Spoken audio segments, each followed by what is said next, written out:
Oh, are you able to change the name?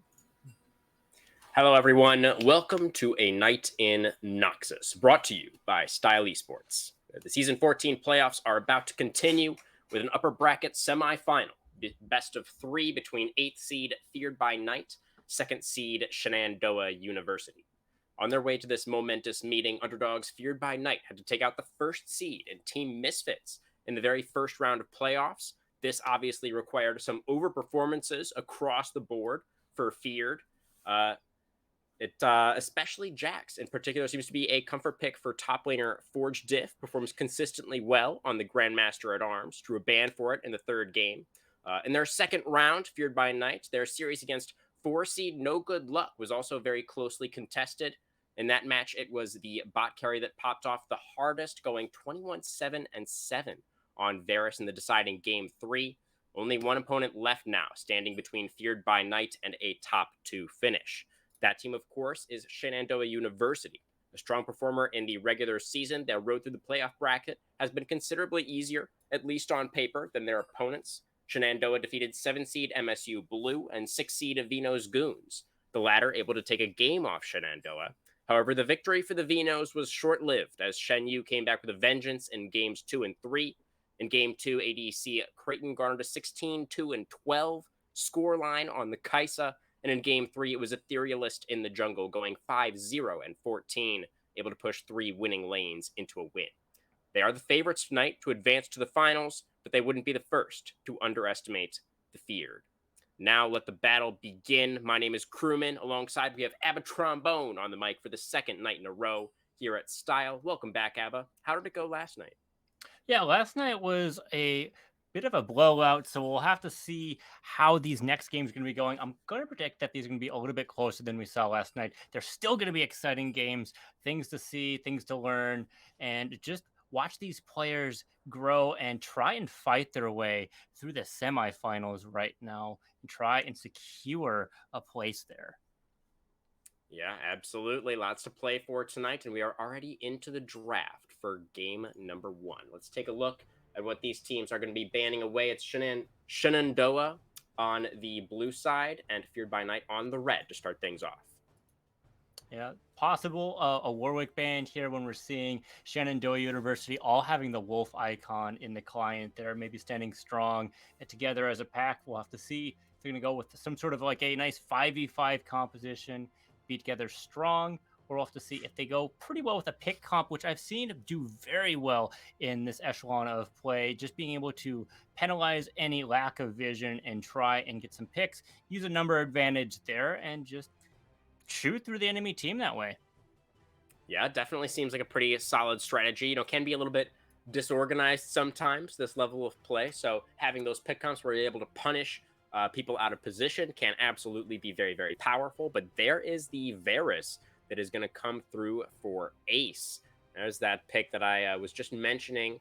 Was able to perform so well on in their series against the Misfits, I believe. Yeah, in the Misfits playoff, Varus did do pretty well, was able to peel off. One of the big advantages of Varus is you're able to get a lot of versatility in your picks, whether you want to go with a lethality build, an on-hit build, AP, or just your standard Yeah, like yeah. crit build. So there's a lot of versatility in that pick, which means if you're going to do it as a prio pick, you're going to get a lot of value out of it because you can always adapt to later in the draft, even though you've locked in a key part of your team being your carry. Definitely the case. Now the Udyr are going to be locked in as well. I think the Udyr has been nerfed a couple of times recently, but still seems very strong in the jungle. Really been seeing the Udyr perform quite well, actually. The response on the other side of things, Camille, to be paired up alongside the Galio. So really indexing into that pick comp that you were talking about, Ebba. Yeah, pick comps do pretty well here. If Kais is able to get some sort of isolation Q, especially when she gets her evolve with her mythic plus a serrated Dirk, that's going to be a lot of damage to go with it. And they don't necessarily have to go with the pick comp. Camille can be a very brutal split pusher, and Galio can just kind of hop in between the side lanes when his ultimate's unlocked. Just can be able to do their stand with Demacia and make sure his allies are going to be nice and cozy and try and get through this. We'll have to see if that's what they end up going to go for, there's still picks to go through here to see what they're going to try and solidify. It looks like the Shen's going to be kind of trying to follow through as well to possibly match the Galio, or maybe just punish some of these roams if they end up not working out so super well, and making it harder for the enemy to rotate to some of these plays, having to answer some of these waves, or just lose gold in response.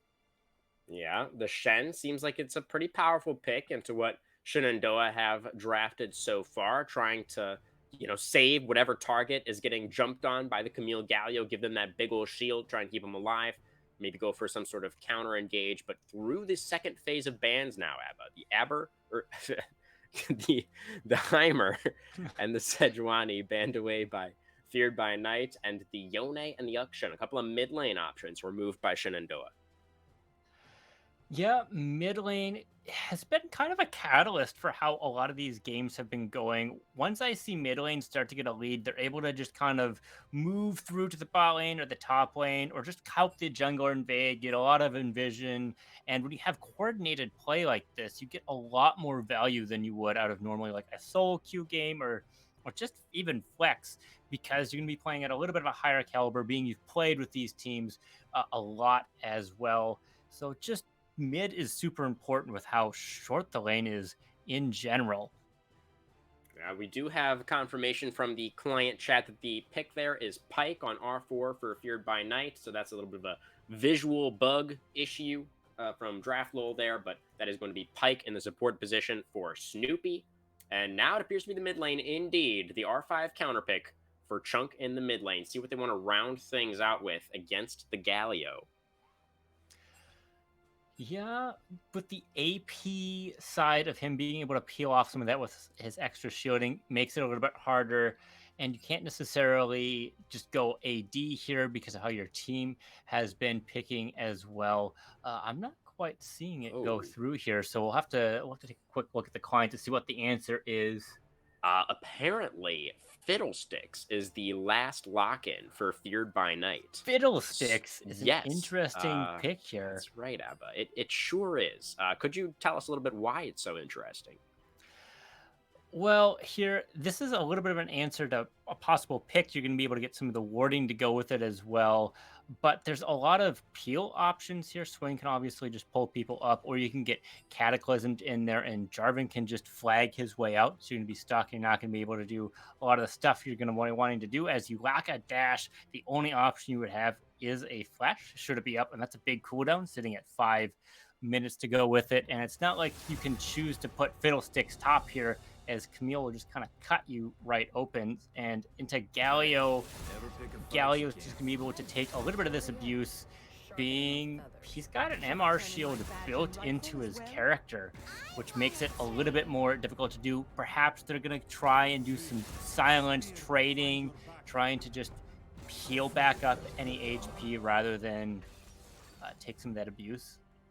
Yeah, it's a really interesting pick.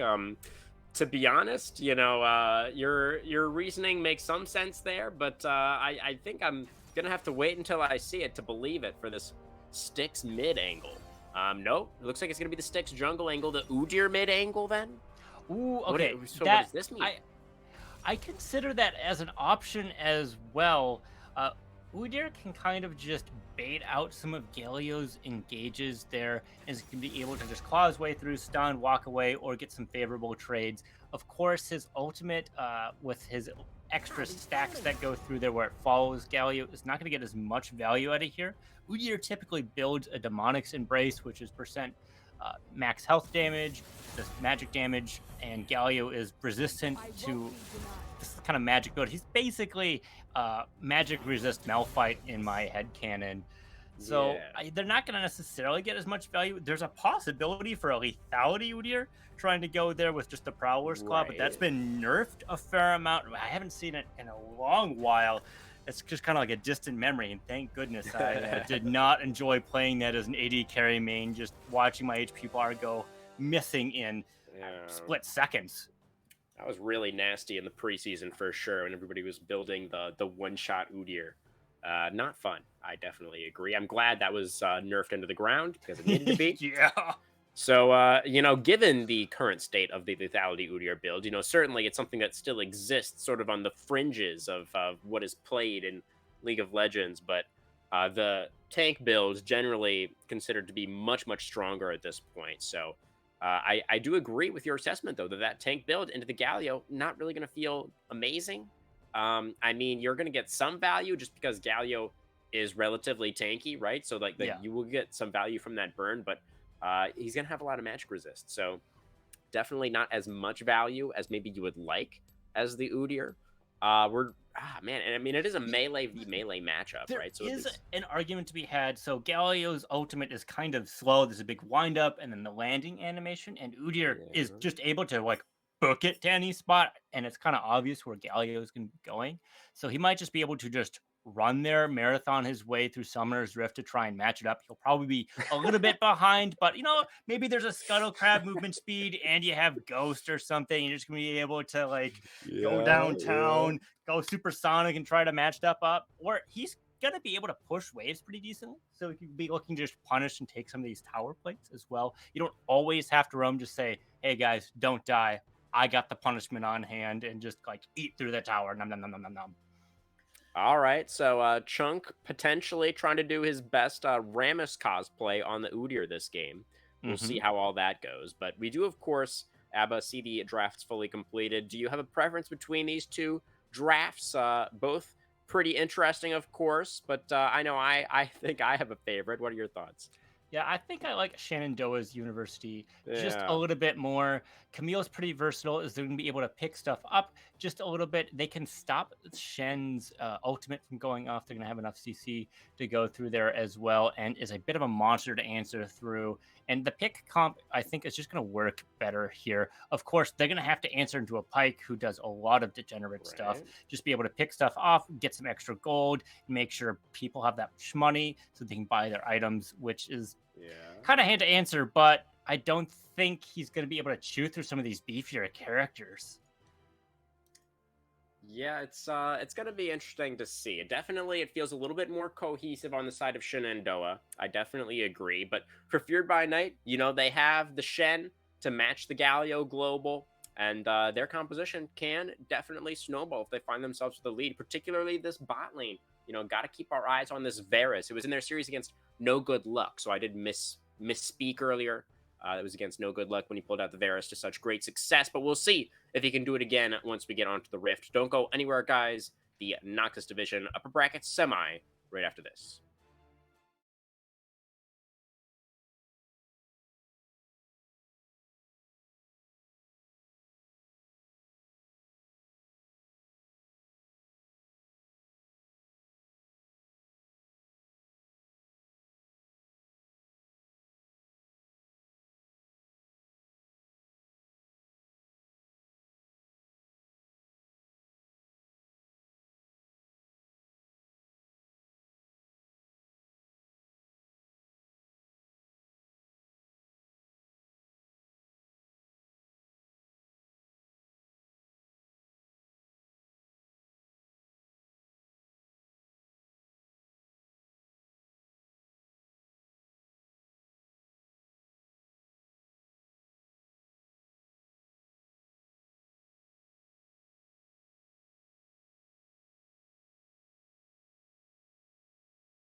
All right, ladies and gentlemen, welcome on to Summoner's Rift for our first game of the night. Once again, Shenandoah on the blue side, and of course, Feared by Night on the red side. Anything you would like to point out at the start of this one, Abba, before we get into any action? Yeah, it looks like Snoopy actually is building a Dorian's Blade as support here. I saw him cancel out of it, but Oh, he's goodness. left the fountain now. So He sure has. there is no support item coming out of Snoopy at all. So Feared by Night just going to be using some of these extra stats, it looks like, to get this. It'll be a little bit harder to get level 2 here, as you usually take the last two minions of the melee kind in the second Right. wave to burst out the wave and then try and pop someone as an engaged support. So we'll have to see if double Dorian's Blade bot lane is going to work here. Yeah, it's an interesting option to be going in for. Certainly, Abba. I'm a bit skeptical myself, but we'll see how it does end up playing out for them. So Swain can be a little bit menacing early on too, especially with the ignite there for sincere Mm-hmm. support. So I think the bot lane especially will be interesting to keep track of early on. But this mid lane is not a matchup that you see every day. Yeah, it's not a matchup we're going to see every day.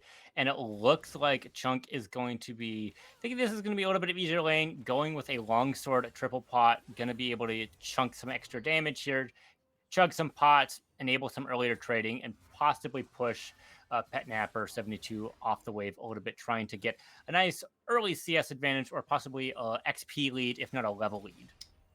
Yeah, definitely. We do see both junglers starting on the top side of the map. And Fiddlesticks, interestingly, actually going for the turbo full clear, where you start wolves and go into Krugs to actually get those respawns going on the smaller camps so that you can come back and get them again for your first clear. But we do have a little bit of a pause here, guys. Yeah, we do have a little bit of a pause here for sure. I think it's kind of interesting that Ezio also went with Gust Walker here as well, trying to get some extra movement speed out of bushes. So they're going to be able to just ultimate Oh, and then walk through and probably get some of that fear to go through more. I was expecting maybe a little bit of a moss stomper because I just see that on so many junglers, but this certainly makes sense too. Just being able to get as much CC on their team as much, and they're going to have some nice follow up too once they hit level 6 as well. Of course, Varus has a slow skill shot with his ultimate.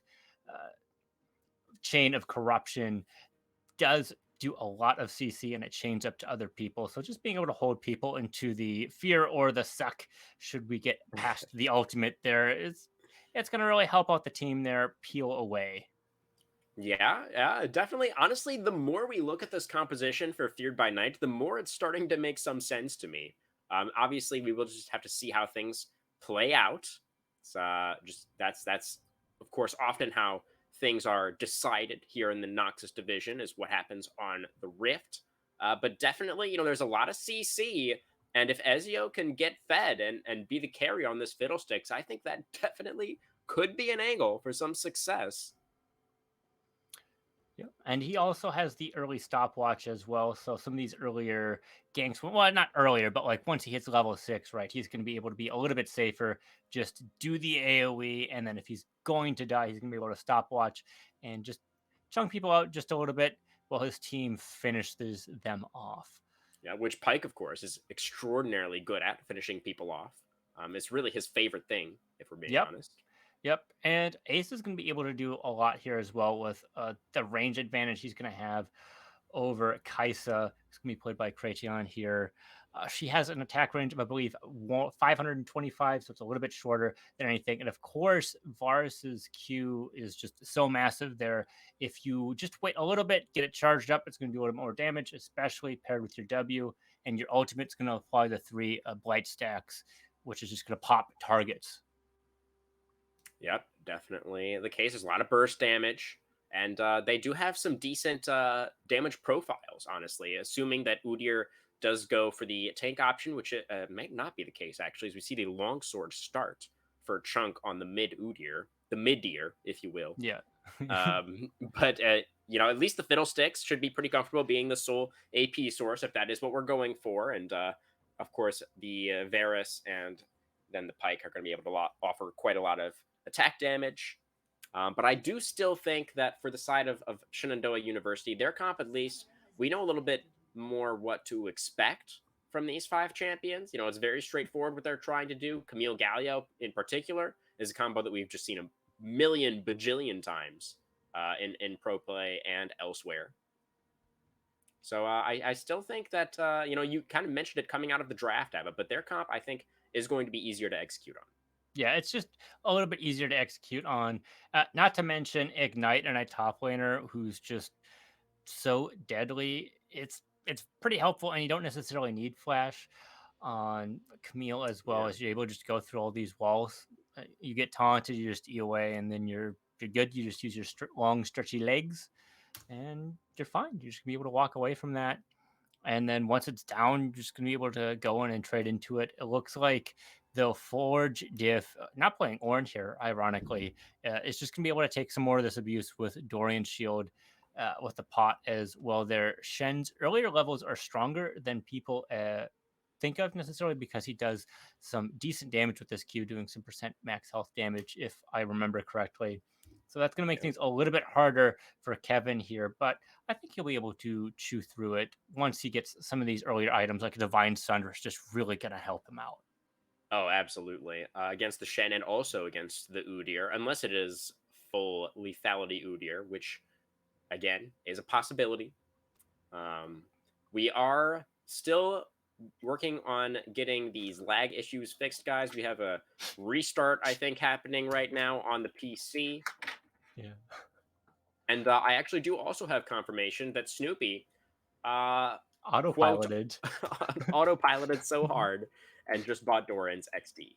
So, Yeah, I was gonna say it if you didn't say it. That was, you know, I've definitely gone to basement and like, man, I have like 500 more gold than I normally have. And then I look at my items, I'm like, oh, I didn't buy anything. Well, hopefully that means a quicker noon quiver here. It's like I bought a longsword without the extra damage. there you go. Yeah. Snoopy, I'm sure the strategy here is to shove the wave really quickly early on and go for that quick reset to get the support item. That's all calculated, or at least Yep. we could have made that argument if he didn't out himself in the Yeah, if he chat didn't there. out himself there for Yeah. sure. We do Just to appreciate the note, honesty. yeah, we do appreciate the honesty. Just one thing to note here that Shenandoah just hit level 2 in the bot lane, but that's not the case Oh, here on the side of Feared by Night. So they're going to be able to support leverage item diff. yeah, they're going to be able to leverage it here, possibly getting a nice grab and pull him out, or just chunk him out for sure. It's going to be a little bit harder with Snoopy with a Dorian's Blade, getting that extra HP, of course. And we can't forget how much Pike heals once you get some of those abilities unlocked as well. That's going to make things a little bit harder for them, and they're going to be able to get a wave advantage here. And the pause is finally undone. Indeed. We are back, and just as you called it out, the Never Move lands, and Ace in a whole lot of trouble immediately. Has to flash away to try and stay alive, but Snoopy also coming in with the level 2, gonna get the Bone Skewer on to Sincere Support, who also has to flash away. The Piercing Arrow does land for Ace as well, but it's the lower health bars on the side of Feared by Night coming out of that exchange. Yeah, the exhaust there super important, making sure that Ace is going to stay alive. In addition to the flash, the ignite's gonna coming out of Snoopy is going to be able to chunk him out a little bit, making sure that any engaging is going to be less favorable. And they've hit their level 2 spike as well, so they're going to be able to fight these off a little bit more, being they have twice the abilities that they normally would at level 1. Nice Prey Seeker there from Creighton, just trying to make it hurt a little bit more. That level 2 exchange. Slow pushing the wave in here, as you can see, just trying to make them sweat for the CS as much as possible. Yeah, bullying people under lane, really important to do. Getting this wave crash is going to be quite nice as well. They weren't able to get a full 3-stack wave here. We're having a bit of a brawl in the top lane here, trying to make sure they're getting punished under tower as well. Bone Skewer gonna land onto Creighton. Gonna get flashes away from the undertow there from Snoopy. Well played on the Pike. We do also see both junglers closing in on this bottom side of the map. Jarvan actually a little bit faster on the full clear, maybe thanks to the a little bit of an unorthodox path taken by Ezio. But it will be Ezio prioritizing the Scuttle Crab. He was also doing a double camp. They're doing the buff right over by the Krogs who's walking it down there. So he's been able to utilize some of those extra clear times, which is quite nice to see out of a jungler. Really nice micro from Etherealist, able to manage the camps like that. They tried to remove double camping from the game, but assuming that you get the camps low enough first, then you can finish them off with the smite while you walk to the next one. So well done by Etherealist, and now Izio desperately trying to secure this crab, will get the smite, but now locked up by the taunt from Galio. Here comes Jarvan with the EQ, gets the knock up onto Chunk. Udyr flashing away, trying to stay alive, has the bear stance, will be able to run back towards the turret. So they lose out on the double crab, but they are able to get the flash out of the mid laner. Very important to get that flash out there. Chunk getting a little bit chunked out here. They have the HP pots because they went with the long sword triple pot here. But when you go with a more aggressive start, you're not going to be able to scale quite as well here. You'll get your gold online, but it's going to be harder to get some of this farm. And we're already seeing a little bit of a wave difference here. But it looks like Pet Napper is taking a nice back here. They might have to TP in if they're going to want to catch this wave at all. It looks like that's not going to be the case. They're just going to be giving up this XP and farm coming out here, trying to not give them a TP leverage. With these objectives coming up, it makes some sense, but I would have expected them to try and pick up the wave there. That was just 5 minions or so, not a canyon wave or anything like that. That's true. That's true. Yeah, Forge Diff just going to get hook shot upon just slightly, but he's going to be okay for now. This wave is pushing out away from Kevin, so gonna have to be a little bit careful. Does have his jungler on the top side of the map right now, so wondering if maybe Etherealist will move over here to cover the push out. That could be the case, and they're going to be caught with all of this vision up there. It's going to be difficult to get any sort of a gank here, especially with Forge Jiff's kit as a whole. Okay, so Izio sees the enemy jungler on the top side of the map, going to move into the river, spots out the enemy mid laner, and they've got him in a little bit of a sandwich here as Chunk going to get the flash. So both mid laners now without that summoner spell, and that's going to come up a little bit sooner for the Udyr. Yeah, it will be up just a little bit sooner here. They do have Prio in the bot lane here for Dragon if they want it. The mid is in a neutral lane state here, so Feared by Night can take the Dragon here, as that would force them to lose a little bit of gold should they try and do this fight. And that's a little bit risky if you're not able to get any of these picks into fruition. Okay. Here comes Jarvan, gonna look for the play onto Chunk, but already used the EQ combo. Taunt gonna lock up the Udyr for quite a while as Ezio peeled off the Dragon. Fiddlesticks now looking for the fight instead. Ooh, Chunk popping the Ghost, looking to get some CC down. It is the damage, the AD from the Udyr. Bone Spear not gonna land, though the fear, though, is good. Under the turret goes Chunk, gonna trade himself back. Both midlaners go down. Ace burning down to the Ignite. It's gonna be Etherealist picking up the double kill on the J4. And now Creighton trying to chase down this Pyke. Snoopy has that healing. Looks like the Pyke will be able to escape, but a 2-for-1 fight for Shenandoah in the mid lane. Yeah, the first blood ended up going to Feared by Night, if I'm correct here, mostly because of Forge Jiff's ultimate. They're saving the candidate from being blown up there, but it looks like this is going to be the first dragon for Shenandoah, and 2 kills onto Etherealist. And when you have a nice lead on the jungler, that's going to enable some nice roams. You're going to be able to clear a little bit faster because you can have a little bit more gold. And with his boots here, he's going to be able to just rotate through his abilities, because the Ionian Boots of Lucidity give you an extra 20 ability haste here as well. And don't forget about the movement speed. Just being able to walk between camps gets you an extra fast clear speed. Yeah, really interesting pickup there for Etherealist. Usually, if I'm going Conqueror Jarvan, I like the resistances to be able to stay in the fight for a little bit longer. But when you get that early, okay, Creighton now in a little bit of trouble, exhausted, has to sidestep the Bone Skewer, does so, not going to matter. Ace finishes him off with the piercing arrow. And it's Creighton that just got caught out a little bit there. Didn't quite have the flash back up off cooldown. And it was, I'm not sure how he got, it was just the exhaust, I think, from Ace that set that one up. Yeah, I believe it was the exhaust. They just weren't able to walk out there quite fast enough when you're in a shorter range. Although I'm going to have to be interrupted here. Yeah. Chunk doing a little bit of a brawl here. I don't think he's going to get caught out, though. It's okay. You can see this AD Udyr, though, not tanky whatsoever. Even the Q from Galio, the Wing Blast, does a good amount of damage to the Udyr right now. He does have a Tiamat, though, which is going to let him clear this wave quite nicely. But Clayton here isn't going to be able to clear the wave quite as well. Your Q isn't as good as the Peacemaker you might see. out of a Caitlyn build because you're just able to hit everything, but your damage gets split up per target when you're playing Kaisa. So the wave clear isn't quite as nice as you're just able to chunk through a bunch of minions at once. Yeah, I mean, definitely has a lot of damage. Definitely has a lot of wave clear. And here comes the Crow Storm over the wall, but the ward was there. So Petnapper saw this one coming, but it doesn't matter. It's just too much damage. The Galio allows himself to be Crow Stormed and pays the price for it. Yeah, pays the price for it. Doesn't quite have the resistances here. There's no resistance items here. So he's going to be basically just as vulnerable as Chunk here. Yeah, Chunk did have the flashback, though. Able to flash out of that Cataclysm, and the ward was just placed from Petnapper. So he didn't see the Fiddlesticks until it was too late. He didn't get feared, but again, just didn't really matter. Yeah. Creighton now sidesteps the Bone Skewer once again. Doesn't sidestep the Undertow, though. Does manage to cleanse and get away from the Chain of Corruption.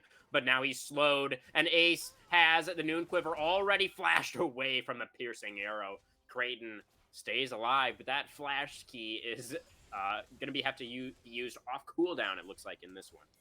Yeah, the summoners there making sure that Creighton gets out with their life, but that's quite expensive.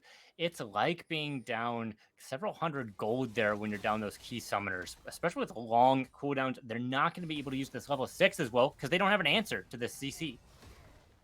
Okay, 1v1 between the mid laners. Chunk has the damage, but not quite able to chase Galio down. And now Sincere Supporting is in a very awkward position, going for the Demonic Ascension, gets the root onto the Pike. When's the next Q come back? I think he should have the execute here. Night Burning down. There's the kill. Supportal combat in the Dragon Pit as the Never Move not going to connect onto the jungler.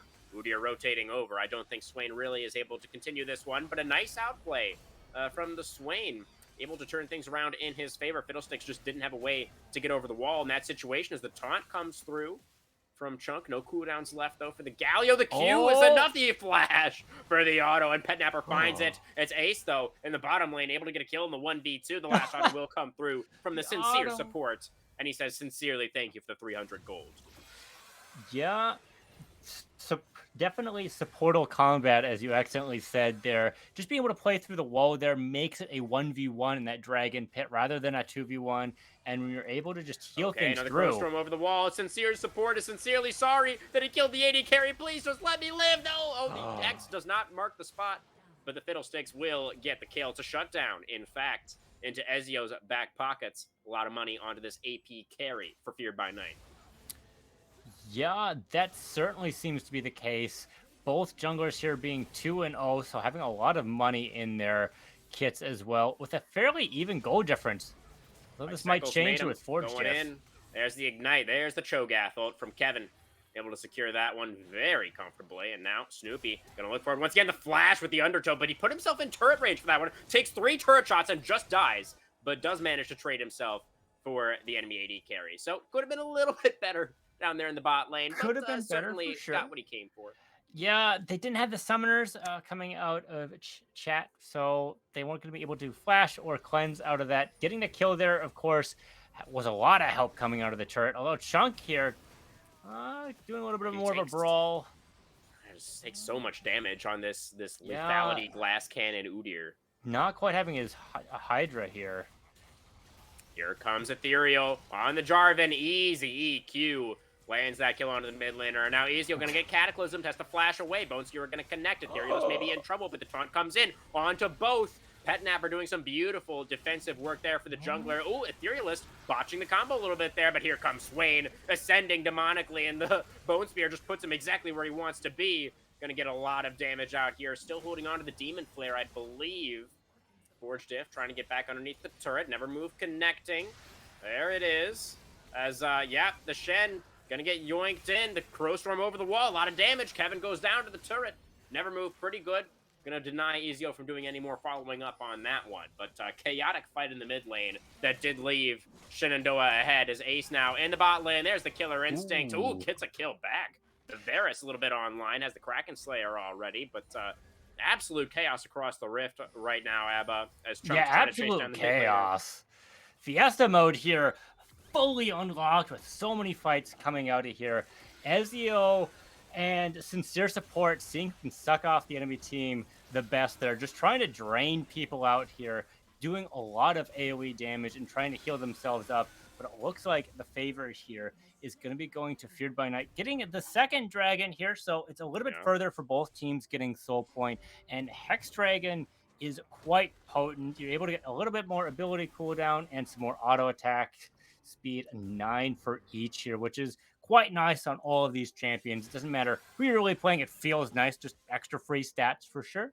And it looks like we're going to be going with an Ocean Soul, which is pretty helpful for both teams here. Although it looks like Shenandoah might be able to get a little bit more value out of it, being they just going to have some more HP to deal with. Yeah, since it is the AD Udyr, he's not really going to be getting a ton of value out of that one. But Yep. certainly would still have some value. But as you said, nobody really moving towards that one particularly quickly, as this turret is extremely low down here. I'm not quite sure how it got so low. I guess Ace and Snoopy have just been doing a great job down here in this bot lane. Yeah, Creighton's been caught out a couple times. They were able to just freely hit it, and they knew where Etherealist was, so they were just able to do a lot of damage. And of course, Ace was able to get an earlier Kraken, if I remember correctly. So that's just going to be some extra damage. Of course, the passive isn't going to get there, but the extra damage you just get off of that item is going to help. There's also the top tier one that was extremely low. It's going to be Etherealist moving up here, taking that one down. Here comes Crowstorm over the wall, but they saw the Scarecrow coming, and the fear does not come through. Creighton will get picked on again a little bit down here, but trading back onto the support, and now the Varus will drop as well to the Swain, who is really, really strong already with the Rylai's completed, and it's a double kill, a triple kill. It's an ace. Kill. Chunk went to the top lane as well, and also gave himself over to the Camille. It is indeed, as you say, Abba, the ace across the map, and it's Shenandoah pulling way ahead. Yeah, Feared by Night has an ace, but it looks like Shenandoah University also has one on their hands here. Getting a cross-map ace at 16 minutes here with a 4K gold lead. 4K is enough to really establish a lead, and it makes it harder for it to slip up. With 1,000 or 2,000, you can certainly drop that with a couple of misplays. But here, this is quite the advantage. And of course, Feared by Night doesn't have a turret yet. It looks like bot turret's going to fall at some point, and with the objective bounties, that's going to be quite nice, being it softened up here. So they might be trying to put some more pressure here, especially earlier on, so that they can get these waves deeper for Dragon that's going to be coming up here as well. It's not going to be up for another like 2 minutes and 30 seconds, so both teams have times to get these bot turrets, which are both low for each team here, or possibly mid turret as well, to just really open stuff up. I'm expecting Kevin here to possibly lane swap. The laning phase has been over for a while now, and with them having Divine Sunderer and Ravenous Hydra, they're going to be able to split push like a monster. We're going to have a 4v4 in the bot lane right now. Abba's Ethereal is going to get hit by the Bone Skewer. Going to try and EQ himself away. Galio is here. Does have the ultimate. Going to use it to come in now. The hero's entrance really good. Gets a knock up onto 3, but it's the side of Feared by Night that are winning out so far. But here comes sincere support on this very scary Swain. Forge Diff also moving into the play with the Stand United, but just going to get absolutely melted as Kevin is chasing down the jungler. And it's going to be a 4 for 2. Oh, looking like maybe a 5 for 2. Another ace about to come through as Snoopy gets spotted out in the bush. Another double for Kevin. 8-1 and 2 now on the Camille from the top side. They're standing united together in the fountain for sure. Standing there with Forge Diff. But this is going to lead to a tower here as well. Creighton wasn't able to get some of those last passive stacks, which does percent missing health damage, so they weren't able to pick off some of these key people like Snoopy, who's sitting there at Forge, able to re-heal stuff out of vision. They still ended up dying, of course, but they had some pressure. Right, when you're Pike and people can't see you, you're a threat, especially when your abilities are going to be up and you're sitting nice and healthy. And with the gold lead and the way the waves are being pushed here, it looks like Etherealist can take this Rift Herald relatively uncontested. Now, Dragon is coming up here in 45 seconds, so the vision line is going to be very important to establish here to try and set up for some of these fights. And of course, University can try and just force some of these fights with a gold lead if they want. Definitely.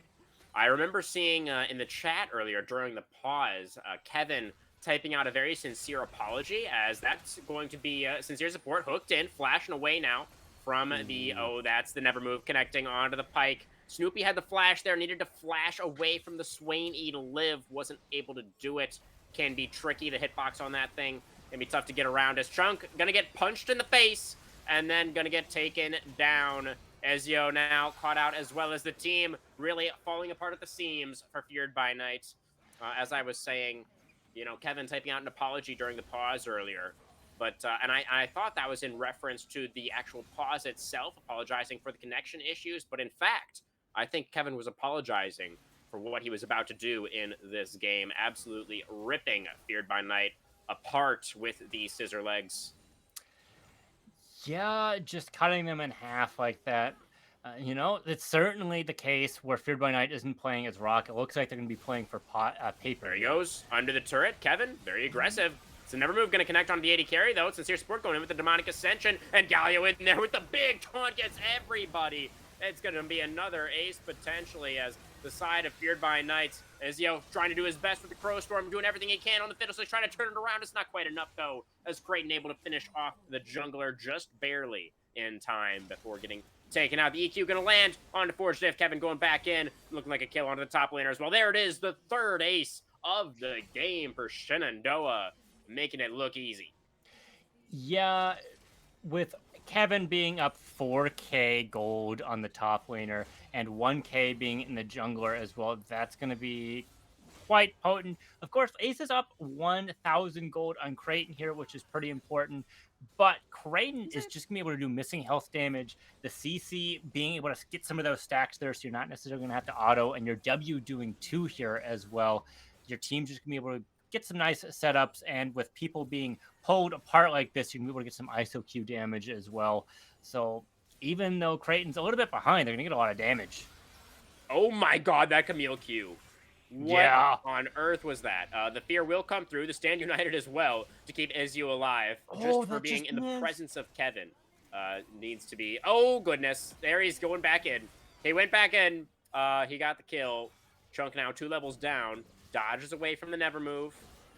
Ooh, the Vision of Empire will tag him, though. And here comes Camille over the wall. Kevin's not done with these guys just yet. It's going to be another kill. Pet Never picking up the money on that one. Snoopy trying to undertow away, but trapped in the Hextech cage.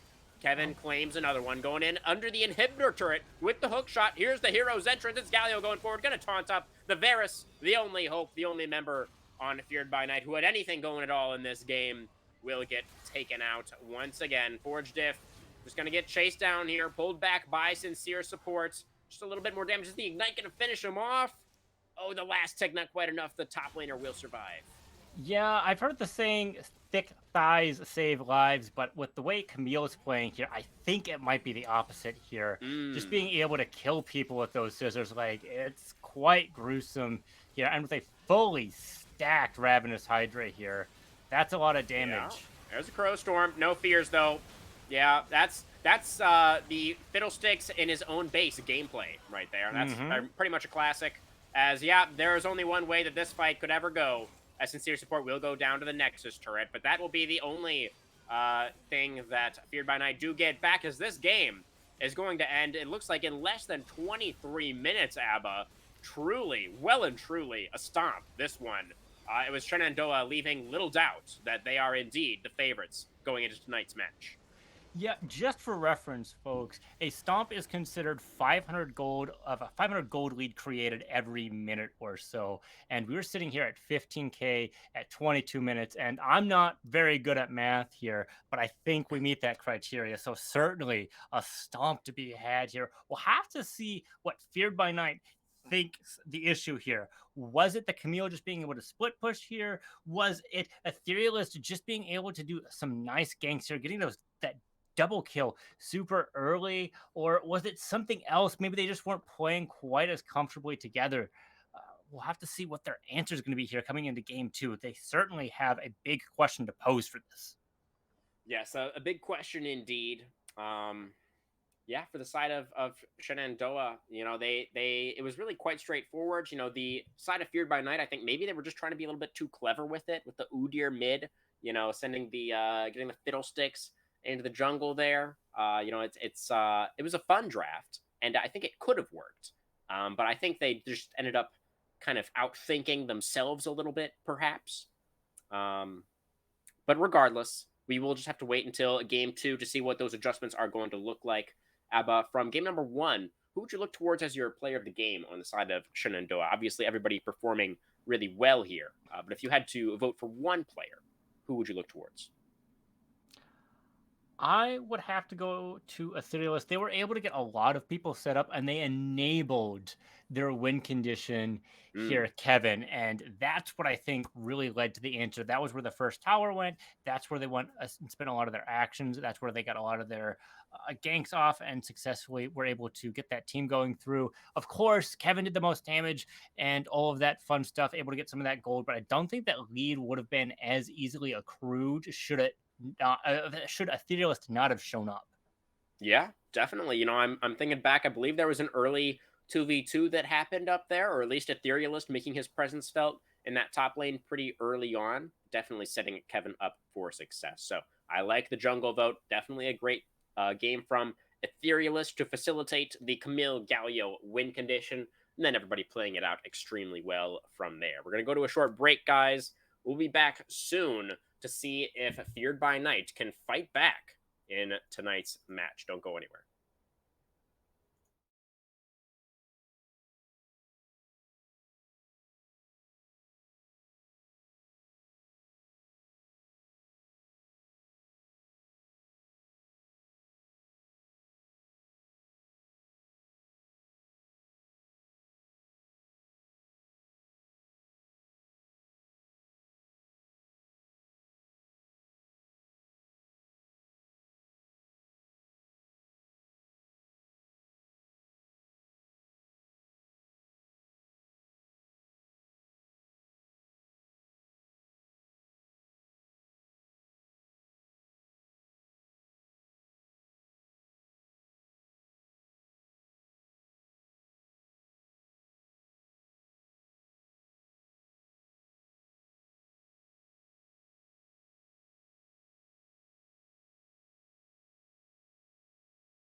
What's up, everybody?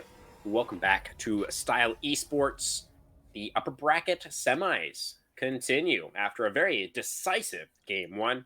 Shenandoah are looking primed and ready to claim their spot in the grand finals next week. Abba, what kind of adaptations do you think would be prudent or necessary from the side of Feared by Night in order to try and turn things around and get their foot back in that door? I think they were fine in the bot lane. And in the mid lane, it ended up working just fine for the most part. I think a more standard mid pick might help what they want to be able to do with their composition in total and just being able to answer some of these top laners. Of course, the Camille ban, I think, makes a lot of sense just because of how everything lines up with their composition. So I think just like a little bit stronger of a draft, a little bit more coherent here was going to be able to push things forward. They played things quite well when they were there together and have everything lined up, which I think is just going to help them a great deal. Yeah, that ban on Camille's Kevin, I think, was probably necessary. And the swapping of the sides, probably a good move as well, as it's actually going to be the Elise that is first picked by Feared by Night. This is a very meta pick, Abba, and a very exciting pick at that. Yeah, Elise can be a pretty exciting pick. I'm not personally a big fan of Elise, even though she is fairly meta, because some teams just have a harder time. And I'm not necessarily saying Feared by Night has this issue, but as a whole, utilizing the earlier advantages that you get out of her and trying to push it. I've seen people just get a lot of gold onto Elise, and they can't get that ever transferred over when she falls off. Well, Abba, I have good news for you. Ezio on the Elise. This is something that the player is very comfortable with. 16 games this season, 63% win rate with over a 5.0 KDA. So, pretty good, it turns Right out, there. at the Elise. Pretty good. Pretty good. And I was going to say the same thing about Callista.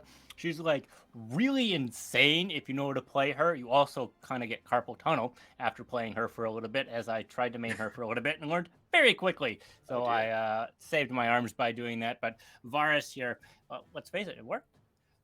Well, it's going to be on the other side of things this time. Yeah. It's actually picked away from Ace and going to be in the hands of Creighton this time around. I was about to say Charon, but I was like, that's not right. Yeah, and instead of Creighton. But you just get a lot of feel here, right? Like with Sejuani's setup there, just if you don't have any melees, like she's going to be the only one to set up her little frostbite there and solidify people down. But the ultimate, you're going to be locked down, and then Varus is going to have an easy lockdown target to spread around with his Chain of Corruption. Yeah, good follow up there with the Varus, but look at that 2-3 lock-in from Feared by Night. What a draft! Yeah, Samara Nautilus. It's a deadly lane. Very deadly. And she has a mobile wind wall, effectively, here. So you're going to be able to stop a lot of these projectiles that you want to be utilizing as Varus. Does that work on the Never Move, actually? Do you know? The Samira W? I think it does. The only time I've ever gotten something through is with Jin's W. I know that goes through her wind wall. I've big brained people out of that enough times. Like, I'll be fine, and they get rooted and die. It feels so good. But I think it'll knock down those abilities there, as I believe they're coded as projectiles. I've been wrong before. Okay. League has made some interesting decisions as of late on how they want to be coding their. So I've been wrong. But... Yeah. Well, we all have been in the past. But we'll see if Feared by Night is wrong, because I don't think they are. I really like this aggressive draft. I mean, this is something. So it kind of seems to me that in game number one, the general game plan was to try and punish bot lane and keep Creighton down. Is generally what they were trying to go for, and it didn't really work out in game one. But I think sticking with the same strategy but with a different draft could be a good angle. Yeah, like I was saying, I think the draft was going to really change up their gameplay, and of course, just ban some of the champions they thought were just going to be able to deal with it, of course. But with Samara Nautilus, you're able to do so much. Just the all-in potential is quite deadly. It's going to be harder to answer, though. With Taric, his ultimate really prevents that, but it's got a long cooldown, right? So like there's a clear like animation that it goes through, and Samara's going to be able to make some decision if they want to be going through. And of course, if you just have a massive lead, you just delete, and there's no time for that ability to go through. Definitely the case. We're going to need to see Taric being ready to go with those ultimates. Make sure that they come out promptly when those fights begin. On the other side of things, to round out the composition for Feared by Night, a Syndra to get some priority in the mid lane. Very nice. And then a Trundle in the top side. The blind Trundle over here for Forge Diff. Had obviously the Ornn banned away. I would have expected him to go towards the Jax, but no, feeling like the Troll King is going to be the move this time around. And what's this? It's just a hover. Don't get baited. It's locked in! Oh, it's another weird draft, but this time it's on the side of Shenandoah. Who's going top lane there, Abba? Let's see here. So I think it's going to be Tarek and Varus in the bot lane for sure. Yeah. So now we have to figure out where the jungler is going to be, and it's most likely going to be Sejuani. Sejuani can certainly go top, but that would mean Annie's mid and Swain's top, and that makes a lot of sense in my head. That's how you're going to want to be building stuff up here. And Trundle is a pretty good stat checker, so he's going to be able to deal with Swain's abilities.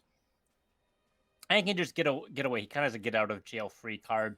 Just walk through, slow the opponent, and get through stuff. And he's also going to be able to split push pretty decently if he wants to. I don't think that's necessarily going to be the option here. It's just going to be binding picks, kill them, and then utilize that pick to get an objective or a tower, which is technically an objective in itself, or just kill more people. Yeah, definitely. Gonna be interesting to see how that all pans out. I do agree. I think the top Swain is probably the most likely. We'll see if that ends up coming through. Overall, I really do enjoy both of these drafts. I think there's some really intelligent kind of strategic moves and then responses on both sides. So it should be a very exciting game too, but we can't forget how game one went. There's a lot of momentum on the side of Shenandoah, and while they don't have a particularly snowbally composition, it is certainly a comp that when ahead can be very, very difficult to deal with. You know, with Swain and Sejuani getting extremely tanky, and if they can keep the Varus safe, then that would be definitely a recipe for success. But go ahead. And not all the damage is locked into the Varus, right? Annie can burst some of these important targets as well.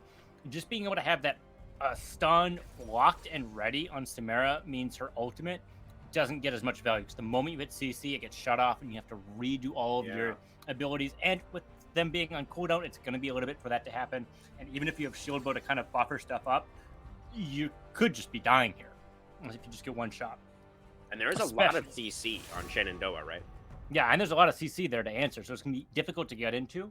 One of the things I mentioned in the first draft was how much teams are able to punish a lack of vision in this ELO, because people don't think about ward timers or recall timers or anything like that. They think about objectives and getting team fights, and then you get some like wave management in here. Like that's towards the upper end from what I've noticed. So when you're able to say, hey, they don't have teams here, and we have like an Elise, we can just set up a pick, or Nautilus is just point and click ultimate, that's going to set up a team with it as well. And Syndra's going to be able to like push people out in some of these choke points, and of course Trundle Pillar can also deal with a lot of this as well. So I really do like Feared by Night's composition. I know I didn't like the Elise as much, but that's just kind of like a personal grievance. I still think it's going to be quite well, especially with the stats you ended up showing. So I would be very happy to be proven wrong here. On the flip side, though, I think Shenandoah has a pretty also straightforward game plan. Annie is, let's face it, her ultimate is not point and click, but it basically is, and her Q certainly is. And Tarek has a no you button. I'm not dying, and well, my team isn't, so you're probably going to be dying here as well. And Swain can probably get some stacks here. It looks like they're going to be going for the support role, and Tarek's going to be popped with how this is going. Once you've crossed the 30-second mark in this tournament, you're not able to swap sides. So I ended up being wrong here, but they could be going for like a funnel strat, but you usually have like a Yi or something here. So I think it's just going to be like stop the Trundle from trundling. Right. I think it could work, but the melee matchup into the Trundle definitely could be dangerous. We'll see how Kevin is able to pilot things up there. I wasn't able to find any Tarek match history or you know, really experience, like no really noticeable number of games for Kevin on the terrace, according to what I was able to find. So definitely a Yes. little bit of a head scratcher for us, but I don't think Swain in the hands of sincere support is too much of a surprise considering the Yeah. performance we saw last I game. I considered that, but I wasn't like, are they really going to do the Enchanter top lane? I don't see that Mhm. super often, but it's worked for teams for sure. My guess is his game plan is just going to be stun, walk away, manage the waves, kind of be able to freeze here. So they're not going to be able to get as much. They're going to be losing more top lane should they not have any setup here, because part of Tarek's kit here is giving teammates extra defensive stats. And if you don't have an ally to tether to, you're not going to be able to get that benefit as much as you'd like. Yeah, well, he does have a Sejuani in the Yep, jungle, so that's another angle that we really need to be considering here. If we with remember with the how the side of dash. Shenandoah was able to get their huge advantage in the previous game, it was Etherealist and Kevin teaming up the top jungle, and they have champions where they could make that happen once again, especially if Ezio on this Elise is going to be prioritizing that bottom side of the map.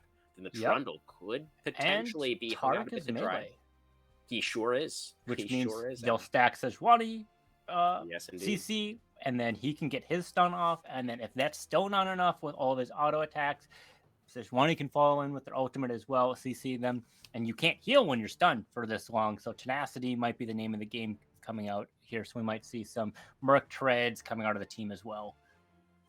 We shall see. Before we go to break, Ava, let's get one more prediction from you.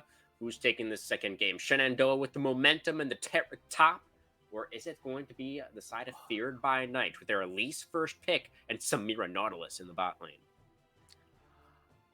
I'm gonna go for the underdogs here. I think Feared Okay, by all Night right. has a pretty good shot at this game. With a little bit more standard of a composition, I think they're going to be able to deal a lot of the issues they were dealing with in game one and answer back. All right. We shall see. Hoping for all three games tonight. Feared by Night will need to bounce back in a big way after that first game. And on the side of Shenandoah, they're only one win away from making their way towards those grand finals. Don't go anywhere, guys. We'll be back with more Season 14 playoffs right after this.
Control Shift C.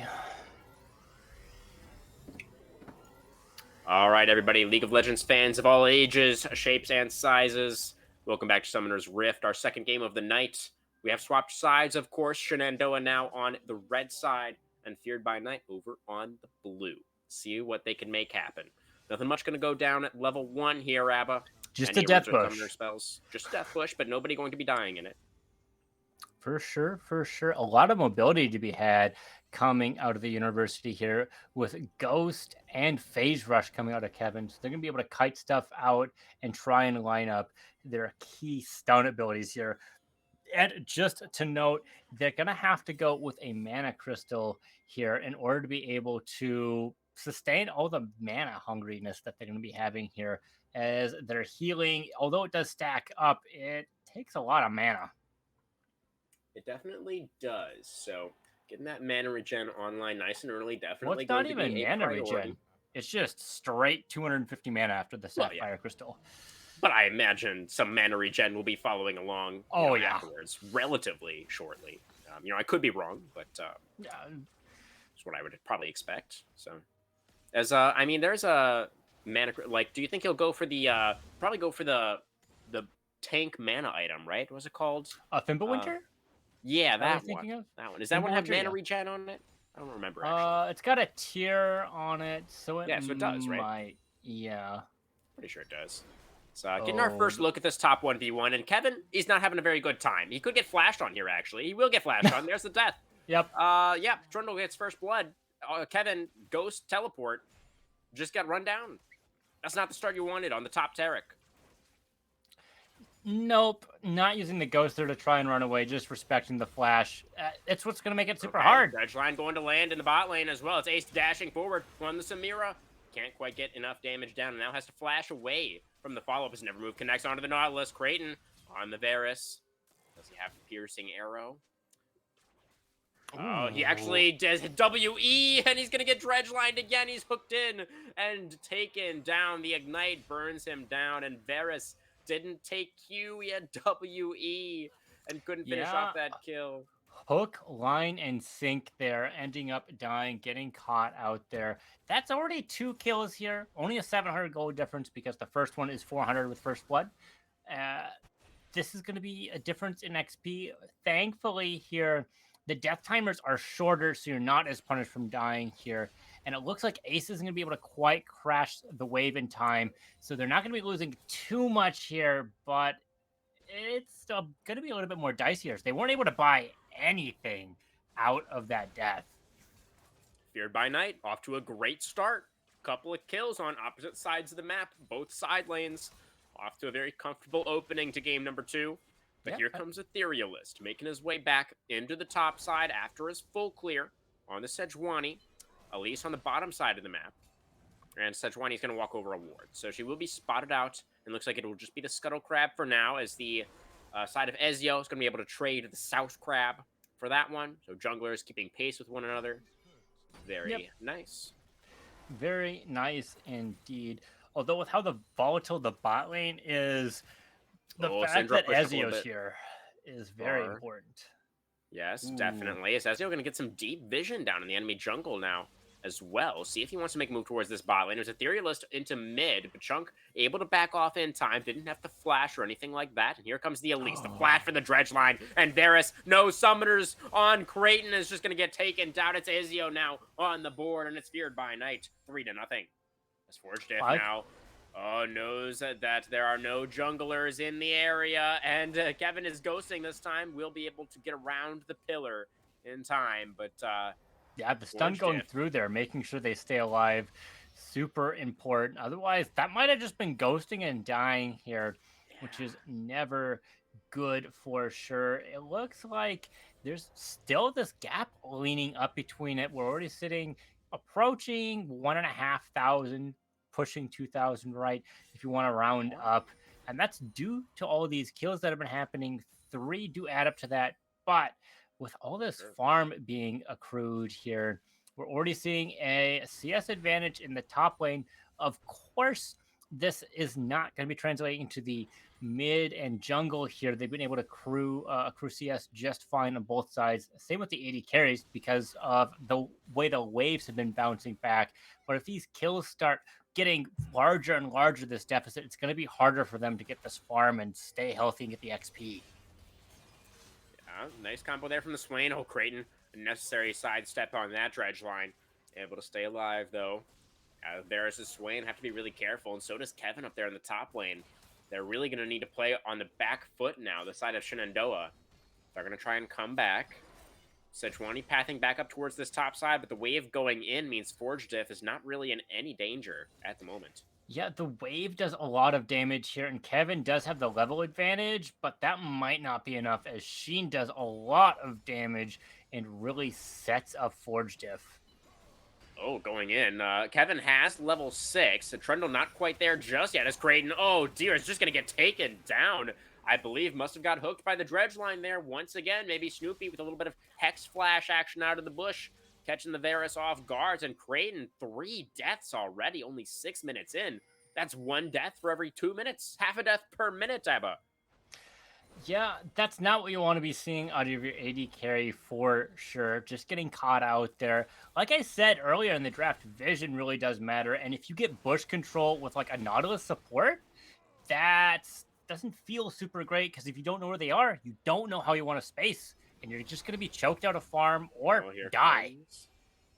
Etherealist on the Sejuani, but not level 6 yet. No access to the Glacial Prison. And yeah, they used the Elise for one of these kills onto the Varus, but 2 of them have just been straight up 2v2 kills from Ace and Snoopy. Able to find the outplays down there. And there goes the first neutral objective. As Ocean Dragon secured. Ooh. Oh, Creighton is really playing with fire here. Cannot keep opening himself up to these dredge line angles where it's only a matter of time till he gets hooked again. But Arc Assault going to land in the top side. The stun immediately stacked up, but Forge Diff able to flash away, avoids the frostbite. And now Sincere Support going to be the one who gets hooked in this time around. A little bit of a better alternative than the Varus getting hooked. So no death coming through. Yep. The good news is if you've died this many times, you're not as worth as much gold. Not the scenario you want to be in, but you're not as valuable. That being said, XP is super, super important. Shutdowns give you gold. They don't give you extra XP from my understanding. So once that deficit starts accruing, you're going to be forced off of waves and you're going to be in a power trough rather than a power spike. Ooh, fancy feet. Going wide there. No fleet footwork here, but Elo is almost there. Yeah, Snoopy and Ace definitely looking pretty menacing down here. Ace is actually very close to level 6. Only a few creeps away from access to that Inferno trigger. I'm not sure if he's going to get it off this melee or not. See if we can land the piercing arrow this time around. Didn't see that, actually. Not sure if we landed it or not. I didn't see an HP bar change all that much, so I do not think they were able to get that through. But if they did, kudos to them. Looks like another lane gank might be set up here. Etherealist trying to get that MVP slot again. They haven't been able to get a whole lot out here, though. Got the flash out of Forge Diff a moment ago in the top side. See if we can make anything happen this time around. But Sincere and Creighton seem like they're auto-attacking the wave an awful lot. They're not really allowing it to push into them. And Sejuani's kind of... Oh, there's the angle. That's what they were waiting for. It's Etherealist going in, has access to the Glacial Prison as well. It's going to lock up Ace. And that's the kill going back over Etherealist with some incredible patience. Waiting in the bush there. And with the perfect response to save his bot lane and turn things around for the team. Yeah, Creighton there being calculated, being like, it's okay to get hooked this time, and I'll bait the fight, and they got the kill, so just calculated. Really, it was Creighton that really set that play up, allowing himself to get hooked like that. That was really the key factor there, as Sincere Support pretty low on mana, going to get depth charged, and Syndra's here now. Chunk should be able to claim this kill onto Varus. Varus and Swain, they just overstayed just a little bit. It's the unleashed power that's going to be committed. And Chunk able to secure their first of the game. Yeah, Chunk there being sphered by Night, just throwing those balls out there, getting Clayton again. It's a point and click, so it's not like you can dodge it at all, but being in range means you're going to be executed at that HP. Taking a look at what the other mid laner is doing. It's Petnapper moving up into the top side river, pushing Ezio off of this objective. And they are able to make the early neutral trade a reality as Etherealist picks that one up. See what they're able to get done with the Herald. It's 2 minutes out on the next Dragon Abba. Would like to see them maybe use that Herald for a little bit of pressure, maybe even put it in the bot lane to try and get a little bit more gold for the Varus, get things more back towards even in the bottom side of the Rift. They certainly could do that, but I would expect more out of the mid lane, being it's going to stop Chunk from being able to roam quite as easily. But Pet Napper would be able to roam there, and mid can transition to wherever. And when you're already behind, you don't want to be trying to even things out. You want to accrue an advantage somewhere. And with the way top lane has been going and the way bot lane has been going, I would expect mid to try and get that big advantage. Just try and take out some important targets. Yeah, could be the angle. As Creighton, the perfect dredgeline. Snoopy right around the minion wave, and the Varus is just gone. There's nothing you can do after you get hooked in like that. Didn't have the flash. Maybe if he immediately cleansed the CC from the Nautilus auto, but I don't think that even would have saved him. Yeah, for sure. Ace getting some style points there. Oh, Swain now flashing underneath the turret to stay alive. I think Samira going to take a turret shot there as Forge Day from the top lane going to get ganked by Etherealist. The Subjugate comes out onto Kevin, but he's not able to finish off the Tarek, and Sejuani claims the kill. Sincere Support still alive down here in the bottom lane, just sucking them off so much. He's still alive. He gets the double Sincere Support. The Never Move, it doesn't quite land, but the Vision of Empire forces the sidestep, and the Death's Hand picks up the triple kill for the Shenandoah support. Yeah, that's really important for that to be happening, getting some of that gold. And we saw how Sincere Support was able to play some of these fights out earlier. Of course, Demonic Ascension, being able to drain people out here. Perhaps Ace was just feeling a little bit of the devil's impulse there going into the demon, and they ended up dying, getting a little bit of an overextension in there. But they had their shield bow now, so they're going to be able to play a little bit more dangerously should they like to. But that might be trying to ego it a little too much here if they try and do another tower dive like that. Oh, man. I mean, that's what Elise loves to do, right? That's what the champion is so good at, but it seems like they just misplayed it a little bit as Chunk can find a Chunk indeed. The Unleashed Power comes out, and Pet Napper forced to flash away from that one. Etherealist here to play defense, but already getting that summoner spell off the enemy mid laner. There's Direct Assault going to land, though, onto the Spider. Oh, but here's the Nautilus with the dredge line. Snoopy sets it up once again, and Etherealist, no flash, already used the Q. No way out of that one. The rotation up from the bot lane from Feared by Night sets themselves up with another kill, and with Dragon alive, they should be able to start the stack. Yeah, like I've said several times this stream, vision plus pick comp equals win. And that's what we saw here. Like, Ezzy was able to get a nice pick up there on Etherealist, make sure they don't have a smite, and they're able to get this dragon here. And this is the second dragon here already. Now, one thing I want to mention here, although they have a 2-kill lead here, they're only up 200 gold. And this is thanks to some of the farming that they've been able to do. There's a farm lead top side, and there's a farm lead in the bot side, despite them dying so many times. That is definitely interesting. As a Forge Diff, gonna go with the Subjugate, gonna try and commit to the play here, but Kevin with the phase rush, just gonna zoom his way straight out of dodge as Etherealist getting found out in his own jungle. Sincere Support moving in to try and do some supporting. Gonna get the Never Move, and Ace running out of HP pretty rapidly. The Demon Flare gets him very low, and Creighton with the auto attack secures the kill. And now on the other side of things, gonna be the Elise, finished off by Sincere Support as well. This one, look at the Swain, he's just not taking any damage at all. Sincere Support is just doing so much heavy lifting right now for the squad. Another Never Move lands, gets Snoopy out of the blast cone, sets up a triple kill for his AD carry. Sincere Support is just smurfing all over the place.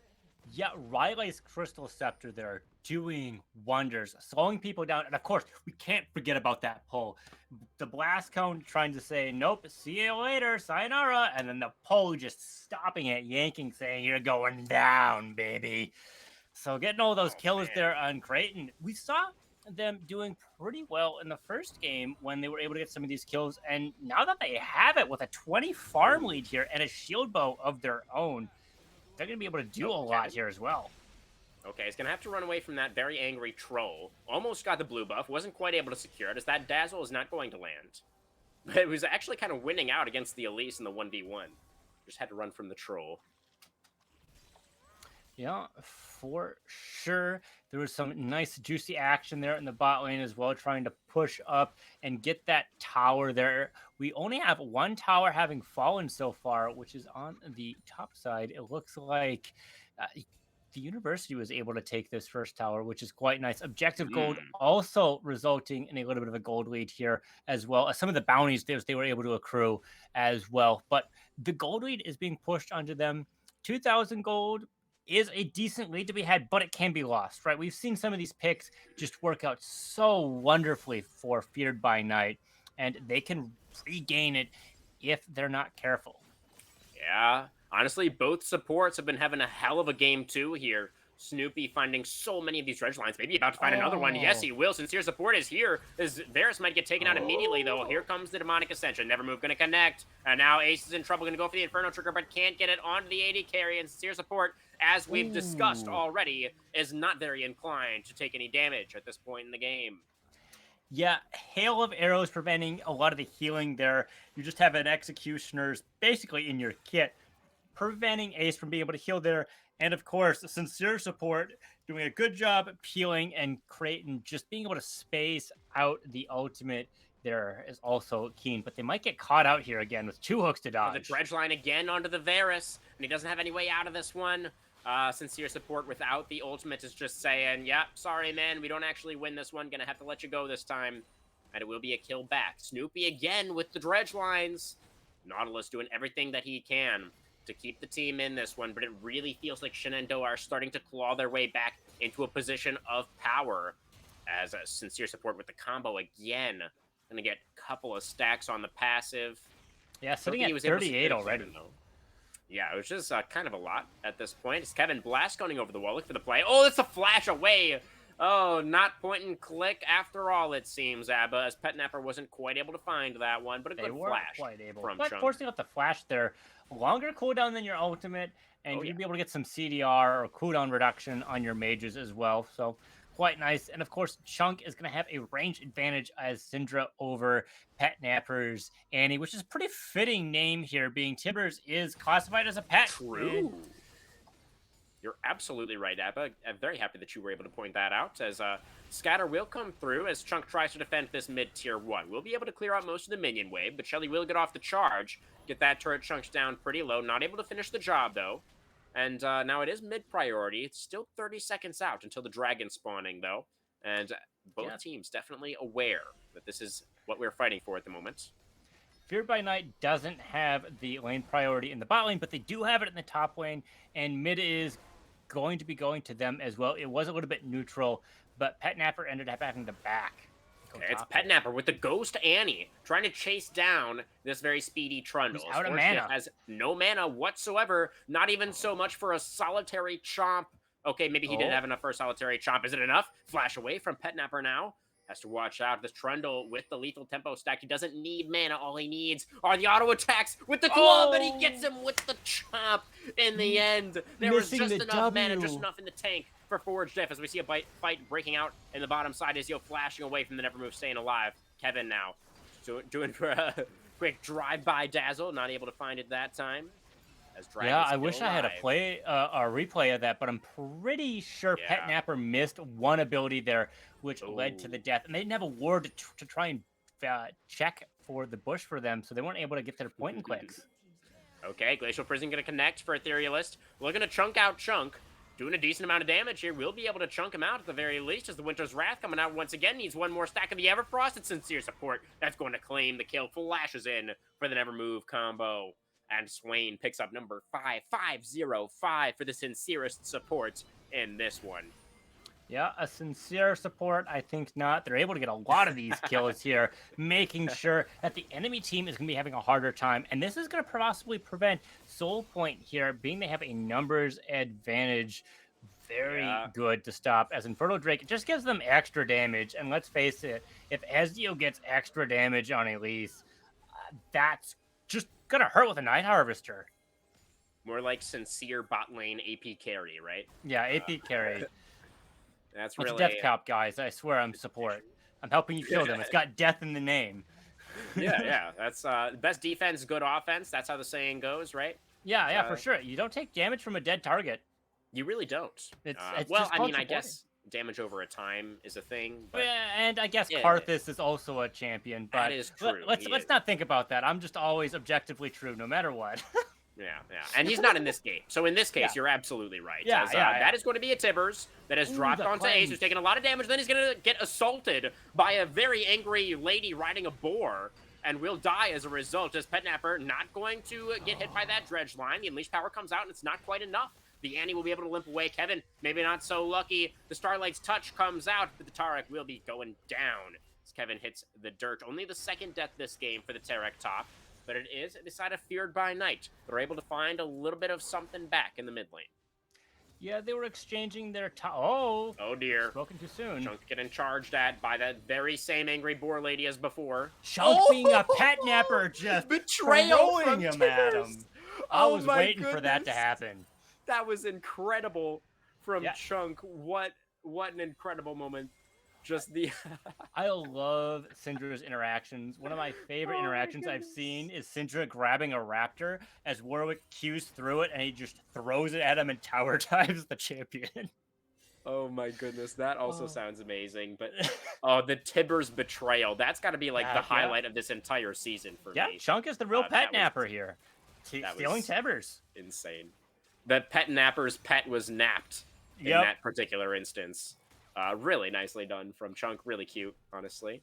And Syndra, 2 items completed. Feeling pretty strong. Pretty At this point in the strong. game has the Doran's ring, or not the Doran's ring, the Dark Seal Seal at is what 4 I was trying to say. stacks. Which is going to give them a little bit more extra damage. We'll have to see if it transitions into a Magi's at all. That's not necessarily the case. We'll It's see. good gold per AP for sure, but Forge Shift has been getting some good split pushes here. Kevin's got to be a little bit careful. He's 2 levels down right now. He is very fast, but this lane is very long. Actually, is Tarek winning this? Subjugate was Iceborne just Gauntlet. committed, so he shouldn't be winning it anymore. But he gets another stun as Kevin is going to go for the Cosmic Radiance to be a little bit invulnerable, and that's going to force the retreat from Forge Diff. Kevin says, I don't care about your experience. I'm Tarek, and promptly whacks the troll over the head with his hammer.